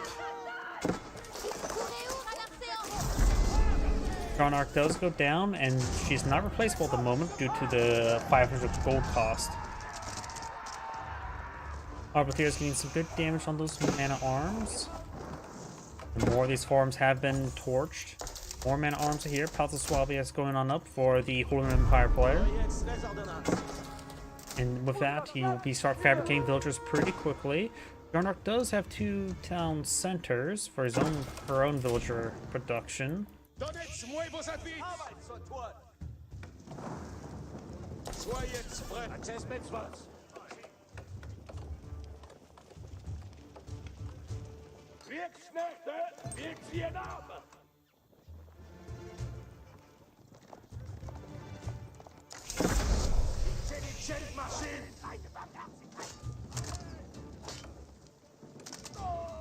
Man-at-Arms does go down there. We do now have Tithe Barn being researched by the Holy Roman Empire player, Elite Man-at-Arms, and the +1 damage as well. No Elite Army Tactics. Elite Army Tactics right now will just make his Man-at-Arms nearly basically unstoppable at this point in time. Right now, Jean d'Arc's having trouble with any sort of deployment. We got a decent number of horsemen now in the field for the Holy Roman Empire player. And with that, he should be able to easily deal with Arbiteers and more easily able to deal with them. The gates go, the walls goes down, the villagers goes down after them. Got a good number of crossbowmen here, Arbiteers.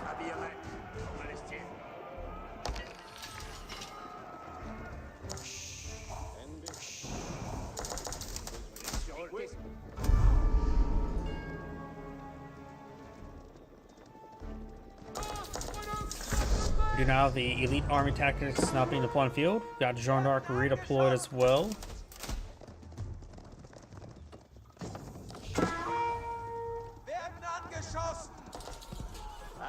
Horsemen finding some of these villagers over here. And Jean d'Arc can't be losing villagers like this. He does supply a round of champions.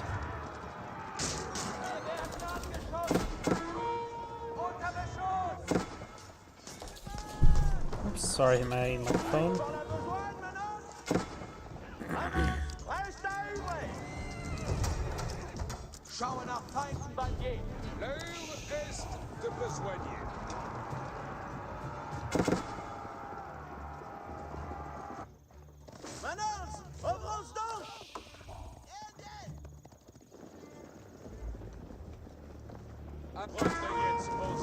Got some good healing there. Divine Restoration's off a cooldown. Divine Arrow has soon to be 2 charges.